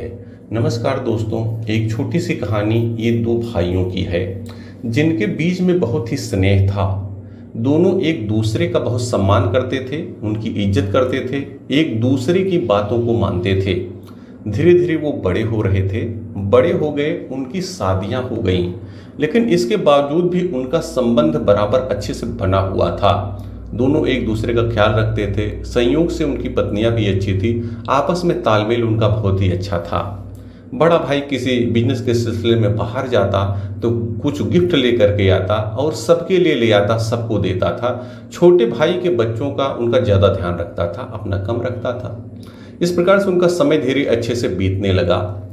लेकिन एक दिन कुछ ऐसा हुआ, किसी कारण से उनके बीच में कोई गलतफहमी पैदा हो गई और जो बड़े भाई थे उन्होंने छोटे भाई को कुछ अनाप शनाप कह दिया और इस कहने के चक्कर में उन्होंने ज़्यादा ही कह दिया। दहलीज लाख दिन जो नहीं कहना चाहिए था वो भी कह दिया, लेकिन उन्होंने सुन लिया और लेकिन उनके रास्ते उस दिन से अलग हो गए, दोनों अलग हो गए और इस तरह से हो गए, इतना ज़्यादा उनके बीच में दूरियां बढ़ गईं कि ऐसा लगता था जैसे दोनों एक भाई हैं ही नहीं। वो किसी कार्यक्रम में मिलते थे तो आंखें चुरा करके निकल जाते थे, बाजार में कहीं उनकी मुलाकात होती थी तो भी वो इधर उधर हो जाते थे। बड़ा बुरा उनको लगता था, आपस में लगता तो था, महसूस करते थे, लेकिन क्या करें, स्थितियाँ ऐसी बन गई थी। लेकिन ये जो दोनों भाई थे, दोनों में एक समानता थी, दोनों धार्मिक प्रवृत्ति के थे। ये दोनों एक आश्रम में जाते थे, गुरु के पास जाते थे, दोनों जाते थे। अब धीरे धीरे बात आगे बढ़ गई तो जो बड़े भाई हैं उनके लड़की की शादी तय हुई। शादी तय हो गई। अब वो सोचते थे कि ठीक है, कुछ बात ऐसे हो गई थी, लेकिन अब छोटे भाई को भी आना चाहिए, शादी का अवसर अगर सब लोग रहेंगे तो अच्छा लगेगा। उन्होंने कोशिश की, उससे बात किया कि ठीक है, उसको बताए भाई ठीक है, उस समय कुछ था ऐसा निकल गया, लेकिन ऐसा नहीं होगा, अब शादी हो रही, आओ और देखो, थोड़ा व्यवस्था में सहयोग करो। लेकिन वो नहीं माना। अब एक दिन वो गए, अपना आश्रम में गए, गुरु जी के पास गए, बैठे हुए थे तो देखे अपना वहाँ पर कुछ अनमने थे, तो गुरु जी ने पूछ लिया क्या हुआ। तो उन्होंने कहा कि क्या बताएं, अपनी पूरी बातें बता दिए कि ऐसे ऐसे हुआ है और छोटे भाई को हमने कहा दिया था, लेकिन अब वो मान नहीं रहे हैं, आ नहीं रहे, कोई जिम्मेदारी नहीं ले रहे हैं। तो कहे ठीक है, कोई बात नहीं, भगवान है, ऊपर वाले हैं, आप करिए, देख लेंगे, ऊपर वाले देख लेंगे। फिर अगला दिन होता है तो उनका छोटा भाई आता है, उसी आश्रम में आता है, प्रवचन होता है, वो जब पूरा हो जाता है, जाने को होते हैं तो छोटा भाई आता है और गुरुदेव को दंडवत करता है। तो उसे पूछ लेते हैं, कहो क्या हाल चाल है, सुने हैं कि तुम्हारे भाई की शादी हो रही है, तुम्हारे भाई की लड़की की शादी हो रही है, उसमें क्या कर रहे हो, कौन सी जिम्मेदारी निभा रहे हो। जो छोटा भाई था उसके अंदर में चूंकि वो बातें याद थी जो उन्होंने कही थी, वो पूरी बातें बता देता है कि ऐसे ऐसे हुआ था, तब से हम लोग बातचीत बंद है और मैं उसमें कोई योगदान नहीं दे रहा हूँ। तो वो जो महात्मा जी थे वो उसको बैठा लेते हैं, वो कहते हैं अच्छा ये बताओ पिछले संडे को आप आए थे, कहे हाँ, कहे बताओ पिछले संडे को मैंने कौन सी बातें आपको बताई थी, कौन सी अच्छी बातें आपको बताई, कौन सा उपदेश हमने दिया था। वो याद करने लगा, लेकिन उसको याद ही नहीं आए। तो उन्होंने कहा अच्छा ये बताओ भी तुम परसों आए थे ना, एक दिन पहले आए थे यहाँ पर, बताओ कौन सी बात हम बताए थे, कौन सा उपदेश दिए थे, जरा बताओ हमें। फिर वो कोशिश करता लेकिन उसको ध्यान नहीं आता, वो भी नहीं बता पाता। तो महात्मा जी ने कहा ये बताओ, एक हफ्ते की बात तुम्हें ध्यान नहीं है, परसों बताए थे वो बात भी तुम्हें याद नहीं है, अच्छी बात बताए थे, और आज कितने समय हो गए, लगभग 10 साल पहले की बातें तुम्हें याद हैं पूरी, तुम उसको अपने अंदर में बैठा लिए हो और उसी को लेकर के पूरा अपना मन जो है साफ नहीं कर रहे हो, तुम्हारे मन में पूरा चल रहा है कि हम ये नहीं करेंगे, ये नहीं करेंगे। अगर ऐसे ही मन में पुरानी बातों को रखोगे और नई बातों को, अच्छी बातों को भूलते रहोगे तो जीवन पूरे जीवन में दुखी रहोगे, कभी सुख और सुकून नहीं मिलेगा। वो जो छोटा भाई था उसको समझ में आता है और वो जाता है, बड़े भाई के साथ जाता है, उनको नमन करता है और कहता ठीक है, मैं पूरी इसमें जिम्मेदारी अपनी निभाने के लिए तैयार हूँ, आप अपना काम कीजिए, शेष व्यवस्था मैं देख लूँगा, क्या काम करना है मुझे बताइए। और दोनों मिल करके साथ में फिर रहने लगते हैं, उनका तालमेल धीरे धीरे सही हो जाता है। तो दोस्तों, ये छोटी सी कहानी है जो हमें सिखा रही है कि बहुत बार हम कुछ ऐसी बातों को गांठ बांध लेते जो हमें भूलती नहीं है। कोशिश कीजिए जीवन में, कभी कभी कुछ लोग आपको ऐसा बोल देते हैं, इसमें कोई शंका नहीं है, और ज़्यादा बोल देते हैं जो भूलने लायक नहीं होता, क्योंकि बातों की चोट बहुत ज़्यादा होती है, वो भूलती नहीं है। लेकिन अगर आप याद रखेंगे उसको तो यकीन मानिए कष्ट बराबर आपके मन में बना रहेगा। जैसे आप ऐसी कुछ कड़वी बातों को याद करते हो, आपकी जो खुशियां हैं थोड़ी देर के लिए आपसे दूर हो जाती हैं। आप कभी कर देखिए, अगर किसी ने आप कुछ बातें कही, आप खुश हैं, लेकिन जैसे आप उस बात को याद करेंगे आपका मन दुखी हो जाएगा। तो जीवन में सुकून से रहने का रास्ता यही है कि आप बुरी बातों को छोड़िए और जो अच्छी बातें हैं उनको दिमाग में रखिए। होता नहीं ऐसा अगर होता तो लोग सुकून से रहते, लेकिन आप देखिए समाज में बहुत सारे लोग उनको भूल नहीं पाते, इसीलिए जीवन में दुखी रहते हैं। कोशिश आप कीजिए कि अच्छी बातों को याद रखने का प्रयास कीजिए, बुरी बातों को भूलिए, क्योंकि जीवन में समय बहुत कम है। अच्छा करते रहिए, उसका फल आपको अवश्य मिलेगा। और भगवान चूंकि यह दिमाग हम लोगों को दे रखे हैं, कृतज्ञता एक ऐसा गुण है, अगर आपके अंदर है, आप कृतज्ञ हैं, तो आपके पास जो भी चीज़ें हैं, अच्छी चीज़ें हैं, वो बढ़ती जाएंगी। तो भगवान ने जो भी चीज़ें आपको दी हुई हैं, उन सभी चीज़ों के प्रति कृतज्ञता का भाव अपनाइए और अपने जीवन को बेहतर से बेहतरीन बनाइए। याद रखिए, ऊपर वाले न भूलते हैं न भूल करते हैं, वह आपके प्रत्येक कर्म का फल अवश्य देते हैं। बहुत बहुत धन्यवाद।